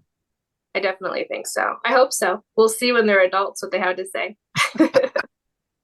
Well, I respect the fact that you're an artist, and you have to be an artist. It's ingrained in you. And the fact that you didn't sacrifice who you are to raise a family, that you could see that you could have both. Because I think a lot of people sacrifice. I'm a parent now, so I give up my career to be a parent, or the career is so important that the family comes second. You have the luxury of being, and not that it's easy, because we know like the day-to-day is a grind. And, but I respect the fact that you're able to realize who you are and continue to do it and be a great mom. So we're trying. It's a good team. My husband's a great support. And I think, people see our weird little lives out in the woods, and they're very curious. And I think often when I sell work to people, part of it is like this background story. They're like, I know this artist, and she lives in the middle of nowhere with these kids running around, and she's painting in the woods, and they're picking dandelions. And I think it creates this kind of this interesting story to tell about whatever piece they've bought or whatever. But, I see it as our day-to-day lives. Like, I know my kids look at it, they're not that impressed. It's just mom. Here's her job. Paints are always around, the thing. But I really enjoy it. And I want to look back and know that it was as magical and as messy and complicated of a beautiful life as we could create together. Tenant wants to acknowledge our media sponsor, New Magazine. That's NUE. You can follow both the national and the Denver edition of New Magazine on Instagram. The national edition can be found at new_magazine, and the Denver edition at new_Denver_magazine. And I want to share with you something very exciting. Check out the newly launched New Denver Gallery Guide. Look for the signage that says New Denver Gallery Guide that has a QR code. Scan it with your phone, and you have instant access to a comprehensive digital guide to Denver's finest galleries and exhibitions. Find this QR code in your favorite gallery, hotel, or coffee shop as you visit and explore Denver. Thanks for listening. I'm Kathryn Petroff, and you're listening to the Tenant Podcast. Do you take photos and work off photos for reference when you paint sometimes? Typically, if it's a figure piece, I love figure painting. So I, when I first started, again, my poor family, my brother would model. My husband modeled a lot until he refused. I would photograph anybody I could find to work off of. Nowadays, with figure pieces, I have a running list of people who would like to model for a future piece. So if I feel like they're a good fit for whatever vibe or story I want to paint, I'll reach out and say, hey, can you get in this position? Pretend you're holding a candle, whatever it is. I will create the whole background and everything. So if it's of a person, typically, yes, I work from a photo, and I'm very specific on the position that they're in, and I'll make up the clothing and stuff. But, like the tree, nature, house type of pieces, often those I just dive in, and it's just something out of my head. A couple of the house pieces were actually painted from old family photos, things like that. So it's kind of a mix back and forth. I'm going to pull up your Instagram again here. I saw that you won some awards. Yeah. This is within the last 6 months. Talk about that, like this show and the pieces that ended up winning and getting recognized. Yeah, that was kind of a shock to me. Last summer, I somewhat pulled out of the gallery scene just to kind of take a breather, and then I jumped into that commission. And I felt in this past fall a pull to the gallery scene again. I miss it. And so randomly I saw this title for a themed show called Fragile Things. And I thought, wow, that title really kind of relates to a lot of my work. I have paintings of things that are kind of falling apart and delicate and emotionally delicate as well.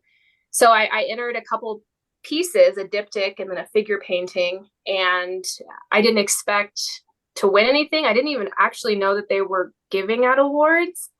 And I feel awful because I was actually teaching a master class in Breckenridge that weekend of the reception. And I had no idea that I even won any awards. And I've never tried to enter anything juried. I think I always felt like, oh, there's no way I'd win anything, so I'm just not going to bother. And then I went to pick up my work, and the lady was like, hey, you won all these awards. So it was exciting. It was cool. It was neat to see. Of course, it makes you feel good if somebody recognizes your work. So what's the title of this one that we're looking at here? This one is Sleep Talker. And it was another piece that kind of came out of COVID.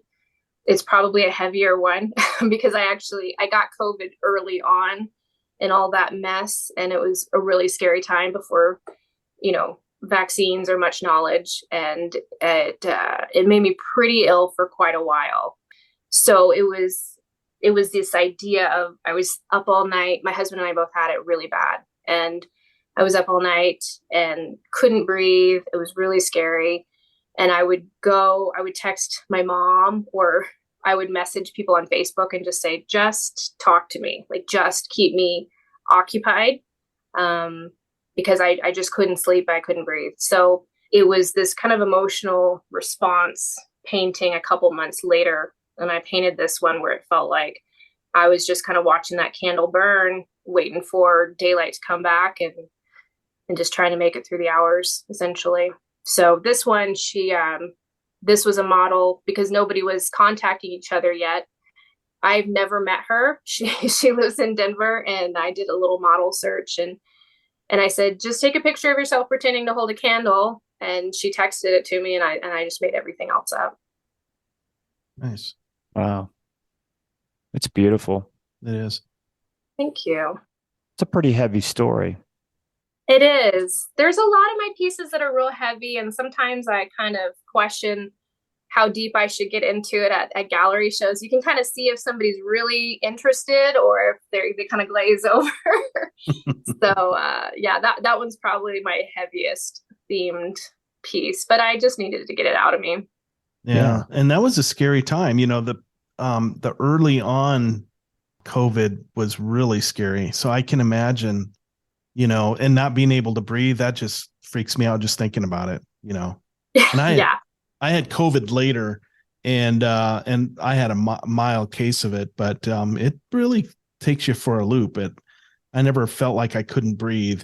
Mine was like brain fog. So yeah, this was pretty intense for both of us, and we had the kids, and we had to keep them, away from us the best we could. And I ended up on an inhaler. I've ripped a stomach muscle from coughing from COVID. It's just been quite a bit. Yeah. not that fun to talk about, but it was again, painting can be kind of therapeutic for you. And some of these are really happy stories. A lot of them are, or just, personal in general. But then, every once in a while it's like, oh, I really need to kind of work through this moment. And I feel like a lot of people really needed to work through a lot the last few years, and probably quite a bit of art has come from it. Yeah. Yeah.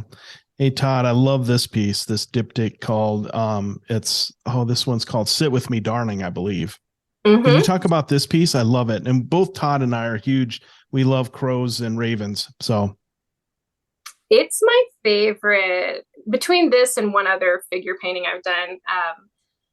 And I've really considered not selling it because I love it so much. It tells a story of my husband and myself, but I hope that viewers can place themselves within it. Often in my compositions, I want you to feel like you could step into that piece and make up your own story from it. And this one is just, to me, it's a beautiful story where, like I said, my husband works down in Denver in construction. So he'll leave in the morning, and he's done it like 5 times this week. When the sunrise is gorgeous, he'll text me a picture from his job site early in the morning. And then the kids and I will quickly run out to the deck, and we'll see the sunrise from our deck up in Bailey. And we're, miles apart from each other. And I'll text him a picture of the sunrise from the mountain area. And it's a way for us to enjoy that view together, even though we're separate. And so that's why I wanted to do a diptych. And these chairs almost feel like you're sitting in them and kind of enjoying that nature around you at the same time, but we're miles apart. I love that. That's amazing. That's beautiful. Yeah. I love painting birds like crows and things like that. It's definitely a vibe that I like to explore. So tell me about the bird here. What inspired that? It's funny. A lot of people look at them and they think, oh, like crows or ravens are spooky and mysterious. So again, maybe that does go back to my tendency towards that haunting vibe. They fly all over our town, all over our neighborhood all the time, and they're enormous. I love watching them, and I think color-wise, they work beautifully within the color scheme that I choose to typically paint with. There's kind of a mystery there. I don't know, something about them. I've done several pieces with them, and I want to do more all the time. Yeah. Yeah. And then the other one, no crow or raven. And then we got snails in the other one. So what's that about? We have a pet snail at our house. My daughter has a snail named Jojo, and it lives in my art studio. So I have painted snails several times since we adopted the pet snail. And I think that's the first time I painted one, but I've done a couple paintings with a snail in it. So a lot of my work kind of has imagery that nods back to, being a mom and raising my kids, or some kind of visual that I see living out in the forest where we are. So lots of them I can pick apart and say, oh, that's from this hike or this moment or whatever. And so that's where the snail came from. Very good. Yeah, I love this. I think this is a great, I love it, the fact that it's a diptych, and I love the story behind it. And yeah, this is great. I love it. Thank you. Yeah, I don't think I've ever done a diptych before. I was kind of nervous about it, but some of my work I look at and I cringe and I feel like, oh, I really should rework it, or I didn't really hit it how I wanted to. But this is one that every time I see it, I'm really happy about it. And this won the Mayor's Choice and the People's Choice Award for that particular exhibition. That's really cool. Yeah. I was totally shocked. It was really cool. I don't think I had entered an art competition since high school, to be honest. So, that was pretty neat. Well, the proof's in the pudding. If you had that many people like it and, it resonated with them, you're doing something right, Yeah, and I think that's all I want. I don't want somebody to just walk by my work. Of course, there are going to be people who don't connect with it or don't like my style, but I've had people come to shows and literally burst out in tears, or strangers come up and give me hugs, and then they tell me how they see themselves in these pieces or their story.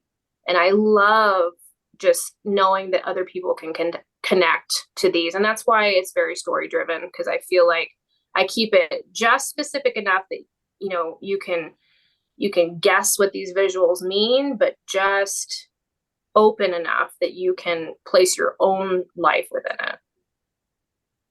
That's the power of art. Yeah. That's the hope. That's the goal. A lot of artists that we know are successful have multiple revenue streams. Talk a little bit about what you do outside of like commissions and your original art. You mentioned teaching before. How often do you teach? So that dyslexia school in Evergreen that I mentioned that my son went to, my kids still tutor there with a specialist a couple days a week. And it works out really well because I teach art there. So often while my kids are tutoring in one room, I'm teaching elementary art to the other students. So that's one way that I teach. I have a private student that I do Zoom and in-person lessons with weekly.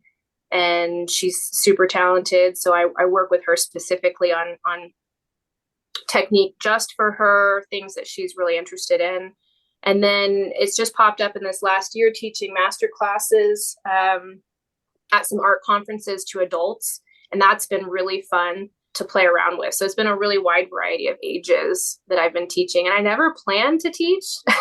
So now homeschooling and teaching art, it's just kind of, people ask and I'm like, yeah, I guess let's try it out. And by the end of the day, I really love it. I mean, you see people, things really click with them, and it's fulfilling, definitely.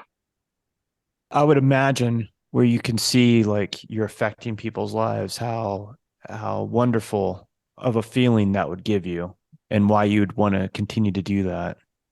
Definitely. And I think, like I mentioned earlier, I've had friends who I grew up with who are really talented artists, and maybe their families didn't support them like I was lucky enough to have.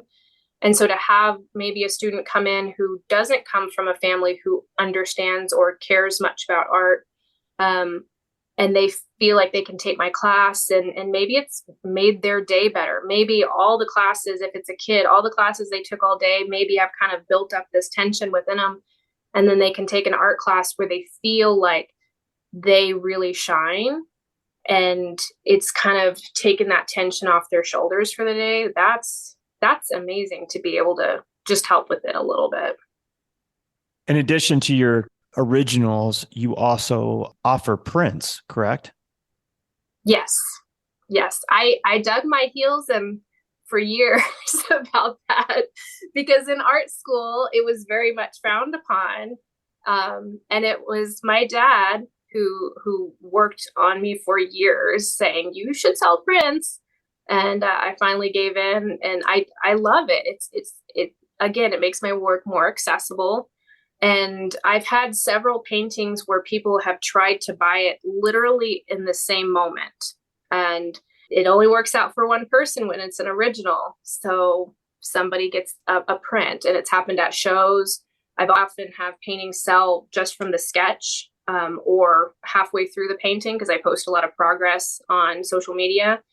And so, yeah, if there's only one original and you didn't get to it fast enough, at least there's the option of a print. And it's done really well. I try to keep them really high quality up to whatever standards I feel I want them to be for the look of my work. And it's been a good choice. I'm really happy with the last several years to do prints. Yeah. You sell a lot then, or enough to make it worth your while? Yeah. And that's something that I want to explore even more in this next year. I've just been so busy with other commissions and things. But yeah, it's definitely worthwhile. And I mean, I've had some print sales where I've made more money off of prints of an image than I did off the original sale. So that makes a lot of sense in my book to be able to keep that coming in. Yeah, absolutely. And so do your prints vary in price, or is there a set price, a set size or anything like that? Or do you offer different sizes, different price points? Most of them are in the 16 by 20 inch range. A lot of my paintings are really narrow, so it would be like 20 inches at the longest point. And they're typically $100 for a print. They're on a really nice thick paper with a decal edge and signed and numbered. And then I have a couple options that are $50. I've entered the the Chinese New Year show at Valkyrie for several years. So I've done a couple prints of those. And because they're so small, I'm not going to blow up a small image to something really large. You're just not going to get the quality. So those usually are in the $50 range. The only one that's more is that diptych that we discussed earlier of the chairs. That is available as a print. And because it's 2 prints, it's $200. So, but I try to keep it in that $100 price range. And people seem really happy with it. I get flooded with pictures of them framed and hanging, and look how it's displayed. And I love seeing that. That's pretty exciting to see your art when people send you these photos of where it's being displayed and what room and context and everything. I'd imagine. Yeah, it's fun. It's really fun. I mean, if I do a mural, I see it through to the finish, to the end. But if somebody's bought a painting or a print, it often just, is gone. and several times it's been somebody I've never met that just walked into the gallery, or maybe everything was done online and it was shipped. I never met them in person. And it's really lovely that I get lots of messages from people saying, look how I've displayed it. And again, it's kind of like hearing how they feel about the story of how they see themselves within my work. I also love seeing my work within their space. Yeah. On your series for your prints, do you have a limited number? I do. Yeah, it's of 250. So I mean that goes pretty high. That gives me some good options. And then we're looking at, I've really dropped the ball because I've been so busy this year. But the next idea is I'm working with a friend on putting out a book of my work that could be purchased as well, like a coffee table style book. I've had lots of requests from people who like my prints, and some people have several, like 8-10 prints of my work, and they're like, we're running out of space. So I'm always saying, well, make it seasonal. Every fall you put these images up, and then you switch them out. And so then the idea of a book has come up now that I've got so many great images scanned of paintings that have long since sold. I thought, well, the idea of a coffee table book would be a good kind of next step as well. So have you looked into that yet, or is that just still on the list to do? It's on the kind of discussion with a friend of mine who knows much more about it. So we're just kind of brainstorming how to go about it. But it's definitely, it's on my high priority to-do list. Like I said, it's been years of people saying, you need to put this out. So it's a goal for sure for the future. Well, if you started, we'd love to hear the process and how it went for you. And, so keep in touch with that, because I'd love to hear it. For sure. It's a little intimidating because I don't know a ton about it. So I think there's, I like to thoroughly research things. I like to make sure that there's definitely people out there who are interested in it. I don't want to print a whole bunch of books just for them to collect dust in my studio. So I just want to be very cautious about it. But I've got a good feeling this would be a good new step to look into in all my spare time. Yeah. Yeah, for sure. How do you make most of your sales? Is it typically through like a gallery? Is it online through your website? You mentioned social media, so obviously that's part of the whole thing with moving art. I would say social media surprisingly has been a huge part of it.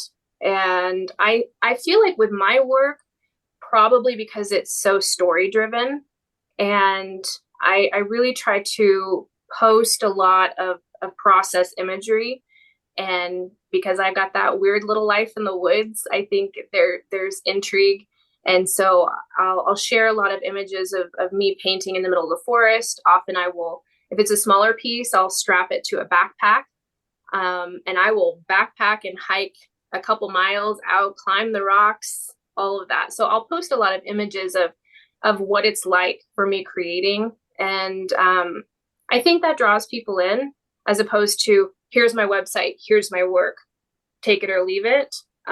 There's a lot more to it. And I enjoy writing. I get that from my mom. She's very talented at it. And I like sharing the stories behind my work or behind my day in the studio. I feel like it's really normal for my kids to see, but I have to remind myself it's not a typical household. It's not a typical day for a lot of people to just be creating like that. And so I feel like social media has been really helpful in getting that out there and then connecting with people. So often people will see from start to finish the idea, the sketch, the painting process, and they will either message me to purchase or they will come to a show and want to hear more. And we have a discussion, we connect, and then they purchase then. So I would say social media, Facebook specifically, has been really helpful with that. I'm not great about Instagram. And the last 5 or 6 years, I was a resident artist at Valkyrie Gallery. And that was huge for me in a lot of ways. And every year I would have a solo exhibition there. In the beginning, it was terrifying, the thought of, but getting to have a goal each year to work towards, like, I need to create this amount of work. They need to work together, tell a story. People follow me on social media, then they would come to the reception and buy work. Sales were pretty good there as well. So I think it's just wherever you can get your story out there.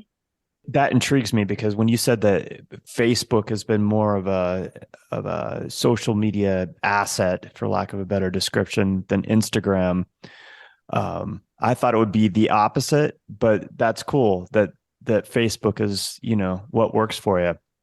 I don't think that I've worked Instagram as well as other artists do, if I'm being very honest. And I feel like, figuring out the right hashtags and getting the right presence, my brain just kind of shuts down and gets frustrated. And so I feel like there are artists out there doing excellent. And I definitely have made sales and connections through Instagram, but for some reason, Facebook has worked much better for me. I don't know. It just has, but I don't want all my eggs in one basket. And I know it's changing constantly, just like photography changed drastically with my career. So I'm kind of in the works of figuring out, like, how can I move towards other ways of getting out there, newsletters. I don't know. I'm hearing YouTube is really big right now, things like that. So that's kind of a goal this year, just to figure out how to not put everything into Facebook, but it's been really good to me. Yeah, that's interesting. You're obviously open to exploring some of these other things outside of your Facebook and Instagram. Are you marketing in any other way? You have a newsletter, you said? Or you're working on that? That's the goal. We should, as artists, all have a newsletter. I listen to lots of business art podcasts and read lots about art business. And definitely, I feel like a newsletter is smart. Am I actually following through with that how I should? No, honestly, but that's a goal, is to kind of look forward towards things like that. Because so much has been in a rush of, like, create, post, it's sold. And it's worked really well, but I'm not trusting that formula is going to continue working forever. So I think it's smart to continue to look at other options, but I've never, paid for advertising. I've done a lot of word of mouth, luckily living in small towns, and becoming that weird mom who paints in her car. People talk. And I think if you start to build a good reputation and you're just kind and honest and work hard and make good quality work, you get a lot of referrals, and it's been a lot of word of mouth that way. Gotcha. Yeah. It sounds like you have a pretty decent collector base between people that buy original work, that have seen your social media, that have gone to your shows, and then also buying prints offline, or online, I should say. Yeah, it's been really nice. I have some really nice collectors, and luckily, when I first started trying to sell in Colorado, I would approach galleries and they said, well, we really like your work, but we don't know how to sell it. Like, we don't know what to label it as. We don't really know how to sell it. It's kind of different and strange, or whatever they thought it was. But I feel like the last, especially like 8 years or so, there's been a new collector base that's popped up, and there's a good group of people who want originals. They want to collect. They have a very particular vibe, and my vibe has worked out really well for them. Whereas a decade ago, maybe it was too dark, maybe it was too weird, but I've lucked out and really made great relationships with people who are like, oh my gosh, I just painted my whole room black and this painting would fit perfectly. And I'm like, yes, yes, it would. This is amazing. We have such, similar style. And I think a lot of people are kind of branching out and not being quite so traditional. Whereas, 15 years ago, it was, you really need to paint less strange. Sorry, Kathryn, this is not going to work. This is not going to sell. But now it is. Just sticking to your guns, listening to that voice and just continue to do what you do and do it well. And the people that love it will gravitate towards it. Right. And you don't worry about the rest of it. Your people will find you, your tribe will find you. Yeah, exactly. And I don't clearly in my life, I have not tried to fit in, and I understand the importance of making work that people will want to put on a wall. I get that business wise. And I've tried really hard to walk that line of being true to myself and my style and my story, but also understanding that I need to make sales, I need to make a living, and it needs to be something that somebody wants to put on a wall. And that's just the honest truth of having this as a job. But I've been told a lot, well, you should change this. You should really become more normal, more traditional, whatever it is. But I feel like the people who are constantly trying to do what everybody else is doing, are you going to be that memorable? Or are you just going to, why don't you just be who you are, the best that you can be? And somebody will find you. Exactly. And I think it's good to be different, because if everybody's painting the same way, then everybody's interchangeable. I can buy multiple pieces from different people and it all fits, where I think I'm always looking for something that's a little different. And I think you're right on. You stick to your guns, as Todd says a lot. Your people will find you. Your tribe will find you. I respect that. I think that's great. Yeah, I think it's really important. And at the end of the day, you have to be happy with the work you're creating. So if I'm churning out stuff that I don't enjoy making and I don't think speaks to me, that's not going to last long. I'm not going to be happy with it. I'm really happy with what I'm doing now. And, if people like it, that's great. Yeah. And I was listening to a YouTube, speaking of YouTube earlier, I was listening to a photographer on YouTube who does fine art photography. And he said, he tried to shoot stuff that he thought would sell, and he was miserable. And the minute he gave that up and just started shooting what spoke to him and what he was trying to convey, made all the difference in the world. And he became more successful and started selling more because it was authentic to him. And I think, like we've said before, people sense that. They do. They want your voice, especially with buying art. Yeah. And people don't want to be bored. And so they want to find new things. And I feel like maybe it's a stubborn quality in me. Even going back to photography in college, there was a professor and I who butted heads constantly because he was very traditional and I was very not traditional in my subject matter. And it was dark and it was heavy. And, but technically I was very good and I worked really, really hard, but we just didn't see eye to eye. And I wasn't going to give up on what my vision was. I needed to explore it. I needed to find myself. And I think that's really important for all artists to do, not just copy what they think is going to sell. That's not fun for me. Yeah. Yeah. And, to hear you tell the story of like galleries or gallerists that I don't understand. I can't put you in a pigeonhole. I can't pigeonhole you.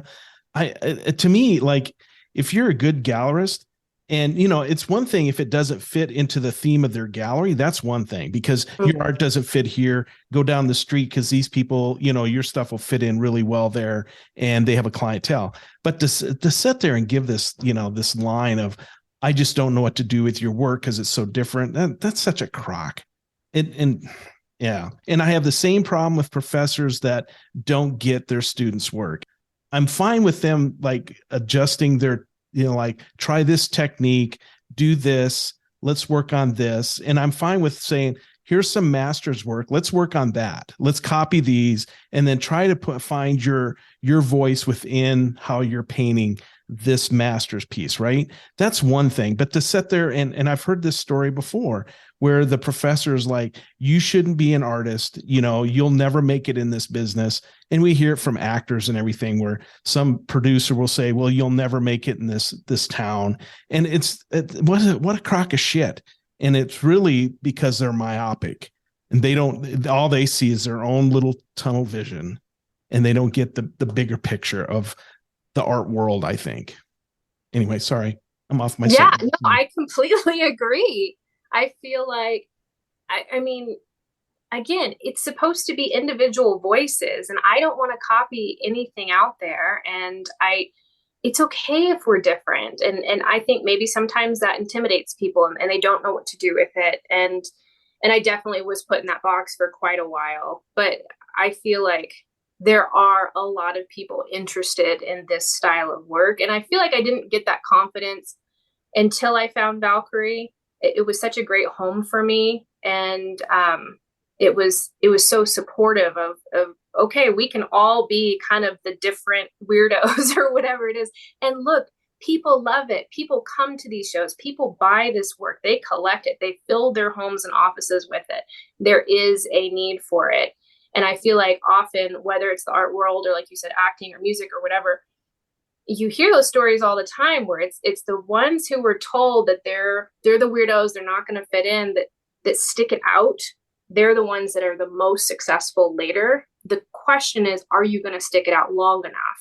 And a lot of people in the art world, I mean, it's a beatdown in the beginning. And if you're told constantly that your work isn't good enough or that your style is too weird, I mean, a lot of people will give up because it's emotionally draining. So you've got to have tough skin about it. But there are people ready and willing to collect this kind of work.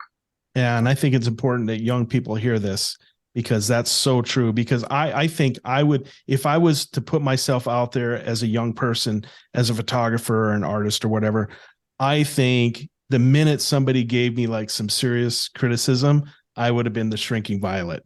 Like I would have just like, you're probably right. I don't have it, what it takes. And that, and that's what separates, the greats from everybody else is they just like, I don't care. I'm going to do it and I'm going to stick it out and you're wrong. So kudos for you for sticking to your guns and creating wonderful pieces of art. So. Yeah, you just got to keep pushing. Yeah. And I feel like I'm fortunate that I have a support system that I could fall back on and I could come home to my family or my husband and feel like, okay, talk me through this.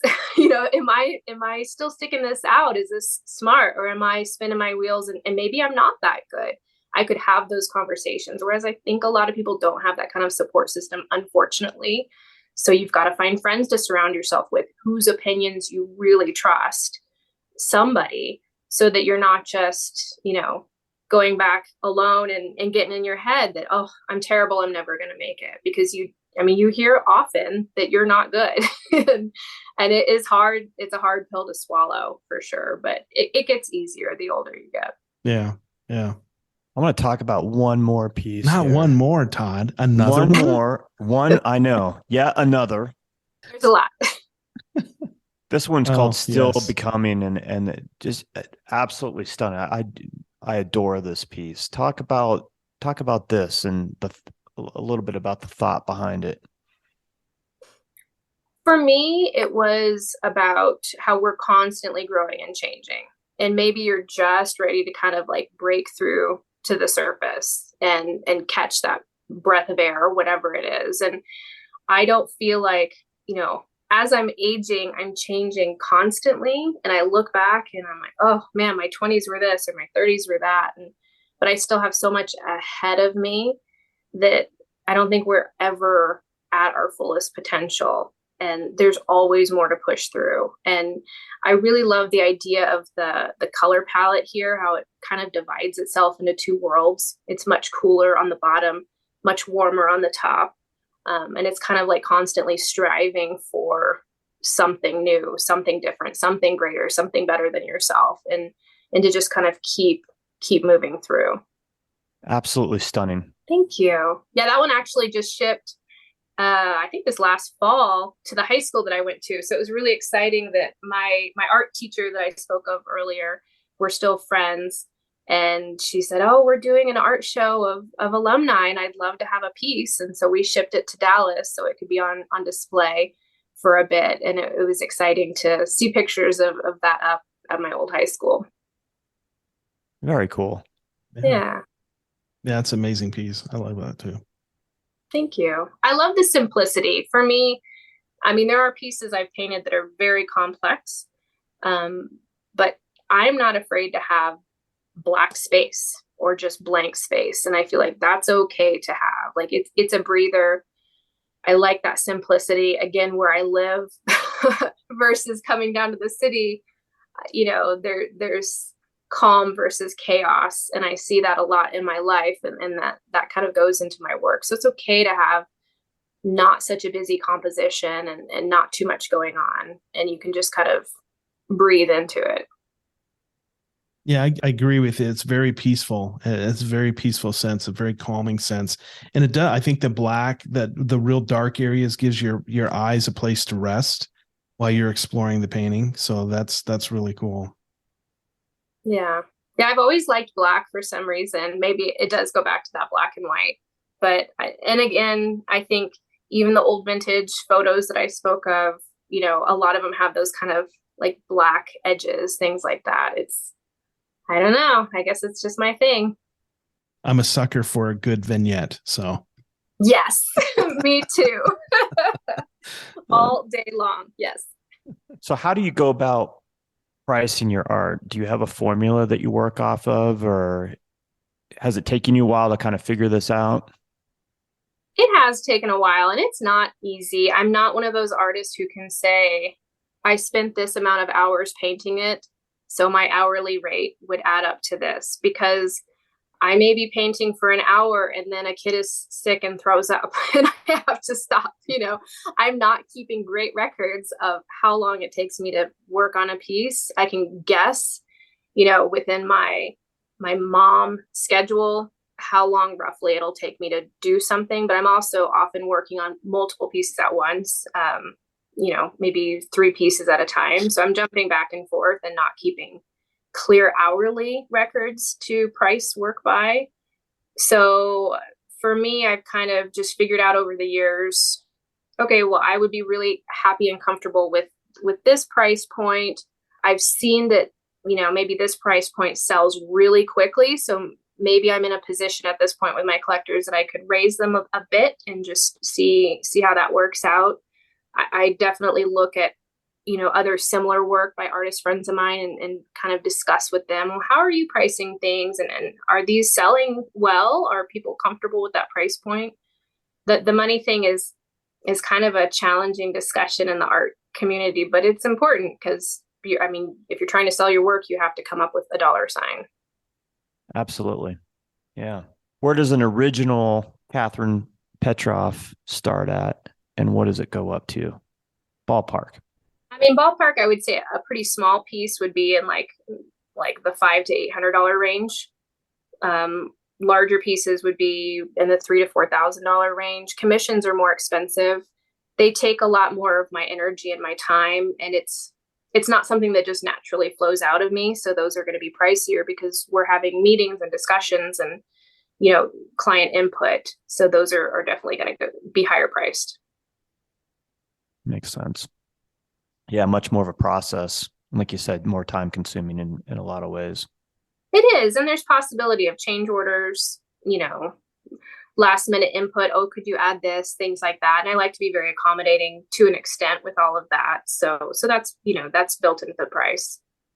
So what do you do with your money when you make a big sale? Just goes to bills always. Yeah, no, I mean, we try to celebrate here and there or work on the house or whatever. We try to be responsible though. Gotcha. New hiking boots? Yeah, that's always nice. We're definitely I'm a big backpacker, hiker, all of that stuff. Yeah, but we're into kind of fixing up the house right now. We're building a greenhouse for me so I can enjoy the gardening outdoors this summer. So that's what I'm putting my husband to work on. That's a Nice. big bill. Fantastic. Who are some of your favorite artists?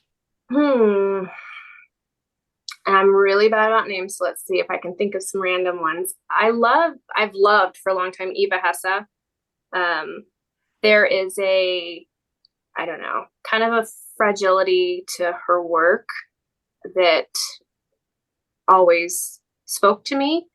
Um, I love Frida Kahlo's work. I was so excited to take my kids to go see her exhibition at the Denver Art Museum a while back, and in homeschool we were able to study her work and her life in depth. And I loved that I took the kids to the museum and we could see the brushstrokes up close and how excited they were to be able to speak in depth about about her. That was really cool. Um, I remember when I was quite young, my dad and I went to go see a Richard Avedon exhibition, and to see such large pieces uh, in person was amazing. And that was a really special visit, especially with the portraiture and the figure work. That's my jam. So I definitely pull from a wide variety of mediums and artists. It's not just painters, and I'm always looking for more inspiration. So what is it Fantastic. about Frida Kahlo that everybody loves? What is it about her? Is it I her know. story? Uh-huh. I always worry when I say her name because it's become so commercialized lately. Like, oh, you can get a pillow, you can get this, you can get that. Her story is fascinating. Yeah. And actually, when I was in my darkroom days, my main soundtrack that I would listen to on loop, so my husband can't stand it anymore, was the soundtrack to the movie Frida, and I would blare it like at 1 o'clock in the morning in my dark room. I think her story was interesting. I think there's not a lot of women artists whose stories have been told that we can look up to. That's challenging. And I'm really interested in looking at films and documentaries about artists in reality, like artists that I can relate to in a way. So I think she had a fascinating life and story. I do love her work, and the fact that when I was younger, it was very much taught in school. Don't put too much personal story into your work. Like, keep a distance between yourself and the art. Nobody wants to hear that. And she clearly did not do that. No. And I really appreciate that, especially at a really hard time when, women weren't really appreciated for their work. She was kind of overshadowed by her husband, which is, when I literally have scenarios where at art shows, people have brushed past me at my own show to shake my husband's hand on what great work he created because they assumed it was not made by me. And same with murals that I've done.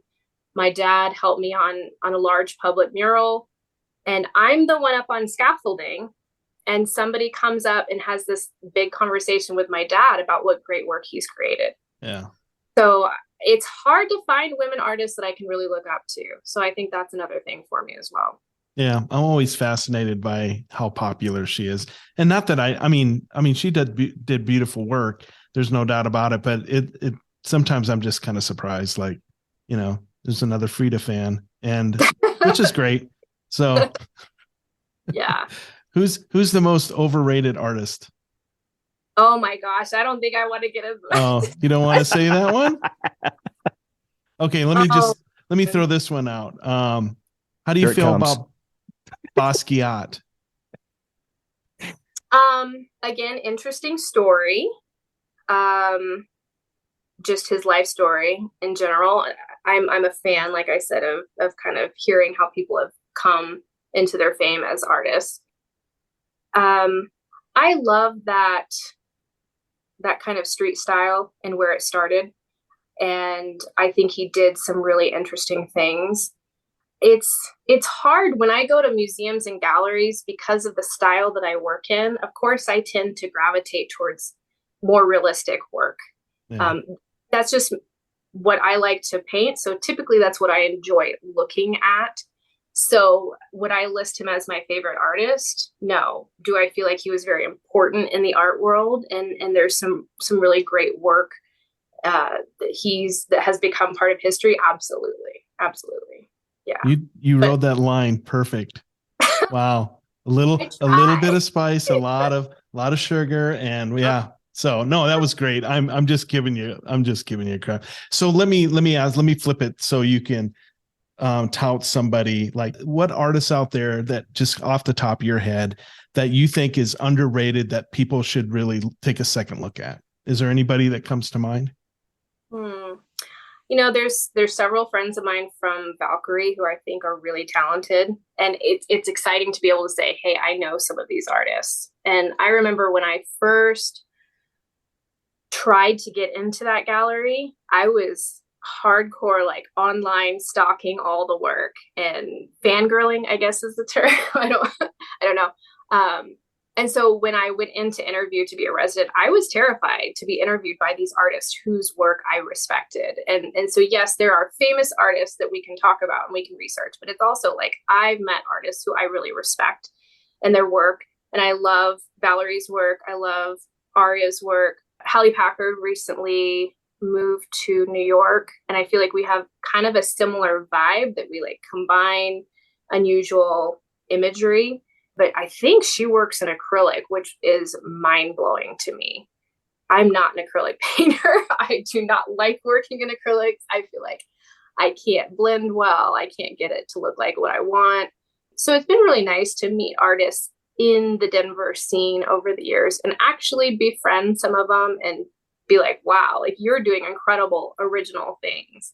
And yeah, maybe none of them are in history books right now, but I love seeing their careers and how well they're selling and the constant creativity. I don't want to see an artist who finds a formula and they're like, oh, this sells, I'm just going to repeat. I want to look and say, oh, this is clearly their piece. This is their vibe, their style, but every piece is new and exciting. And I've seen that happen a lot in the Denver art scene. And again, more women that I can look up to, which I appreciate. That's hard to find.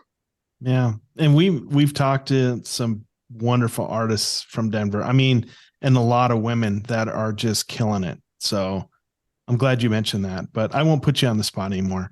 I'm so terrible with names. No, that's all right. When I go to those, I always tell my husband, I'm like, because I meet people all the time and I never remember names. And it could be somebody I've known for years or somebody I've studied in art history forever. But on the spot, I'll forget a name. Oh. And so I'm always telling my husband, okay, if I need to introduce you to somebody, just like reach out and say, like, introduce yourself, shake their hand so that I don't have to remember, because randomly I'll just say the wrong name, even though I know who they are. So it's like my biggest fear to be put on the spot with names. Yeah. Yeah. Well, you did a good job. Yay. Did I get the right one? Was you expecting Basquiat, Todd? Was that the right when you said? I could feel it coming, man. Did you? Yeah. I could feel the vibe coming through the airwaves. Well, it's funny because most of my background in college was history of photography. Yeah. It was a lot of the others. So over the years, as I'm teaching myself to paint, I'm like having to on my own kind of explore other art outlets. And you mentioned Richard Avedon, and I love his work. Mm-hmm. His stuff is amazing. So yeah. Anyway, Definitely. So thank you for dropping that name. Yes. For sure. Would you describe yourself as a goal setter? I think in the beginning I was. I very much was like, okay, I need to figure out a career path. I need to start this way. And then I learned when things were falling into my lap, like that canvas mural procedure, things like that. I learned to very much go with the flow and kind of relax into it and know that it's going to be okay. And trust that if I work really hard, things will happen and I'll just figure it out as I go. So like this large tree commission that I just finished, that wasn't a plan at all. That wasn't a goal at all. I decided I needed to take a little bit of a breather this past year, and literally closing day of my solo exhibition last summer, I did one last post on Facebook, like, hey, closing day of the show, I'm painting live, or whatever I was doing. And I think they saw that and reached out, and it turned into this very involved project. So I mean, I try to definitely think ahead of like, oh, this would be nice to look into. But what I've found happens more often than not is somebody approaches me or something falls into my lap, and I just need to kind of roll with it, because you never know when those opportunities are going to stop coming.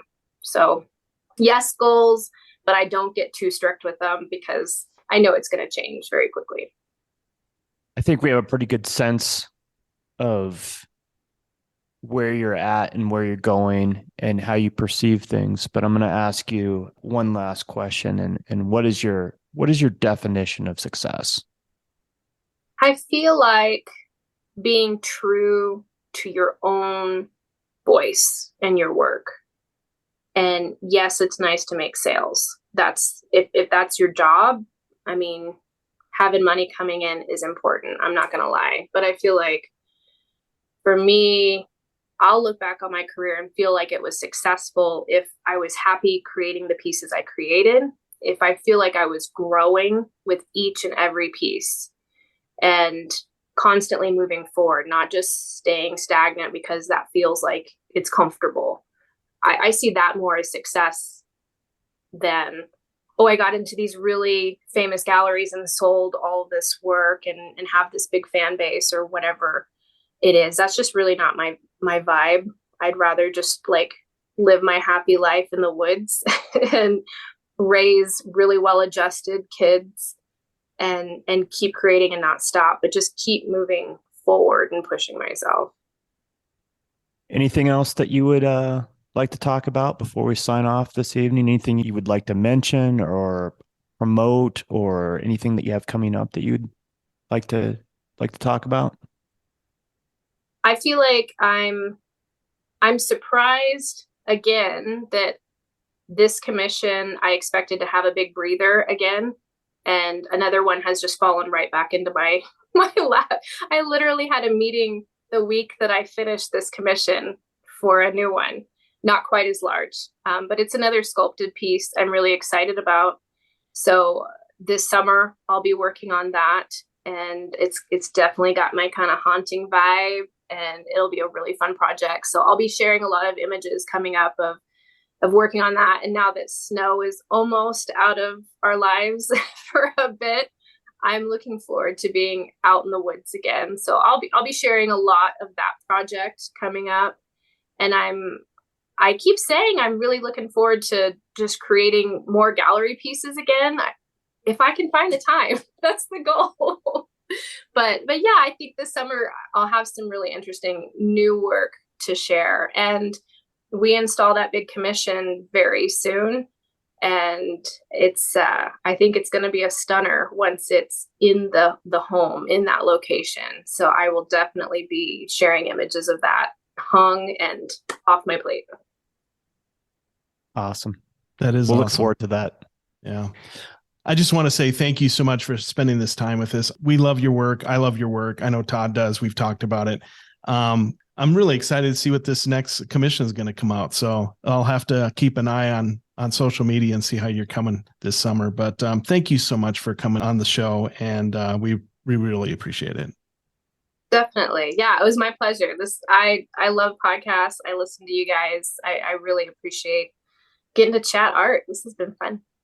It was a wonderful conversation, and I really appreciate you giving us the time that you did this evening and taking time away from your family. I know you got a busy weekend ahead of you. I wish you the very best of luck with this new commission, and I look forward to seeing you hopefully sometime in a gallery in front of an original Kathryn Petroff.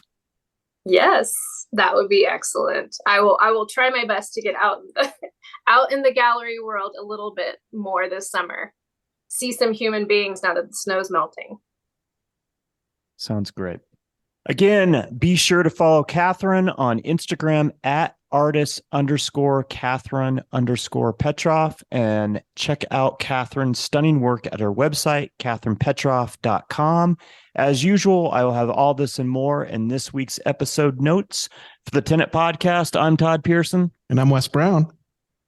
Have a great week.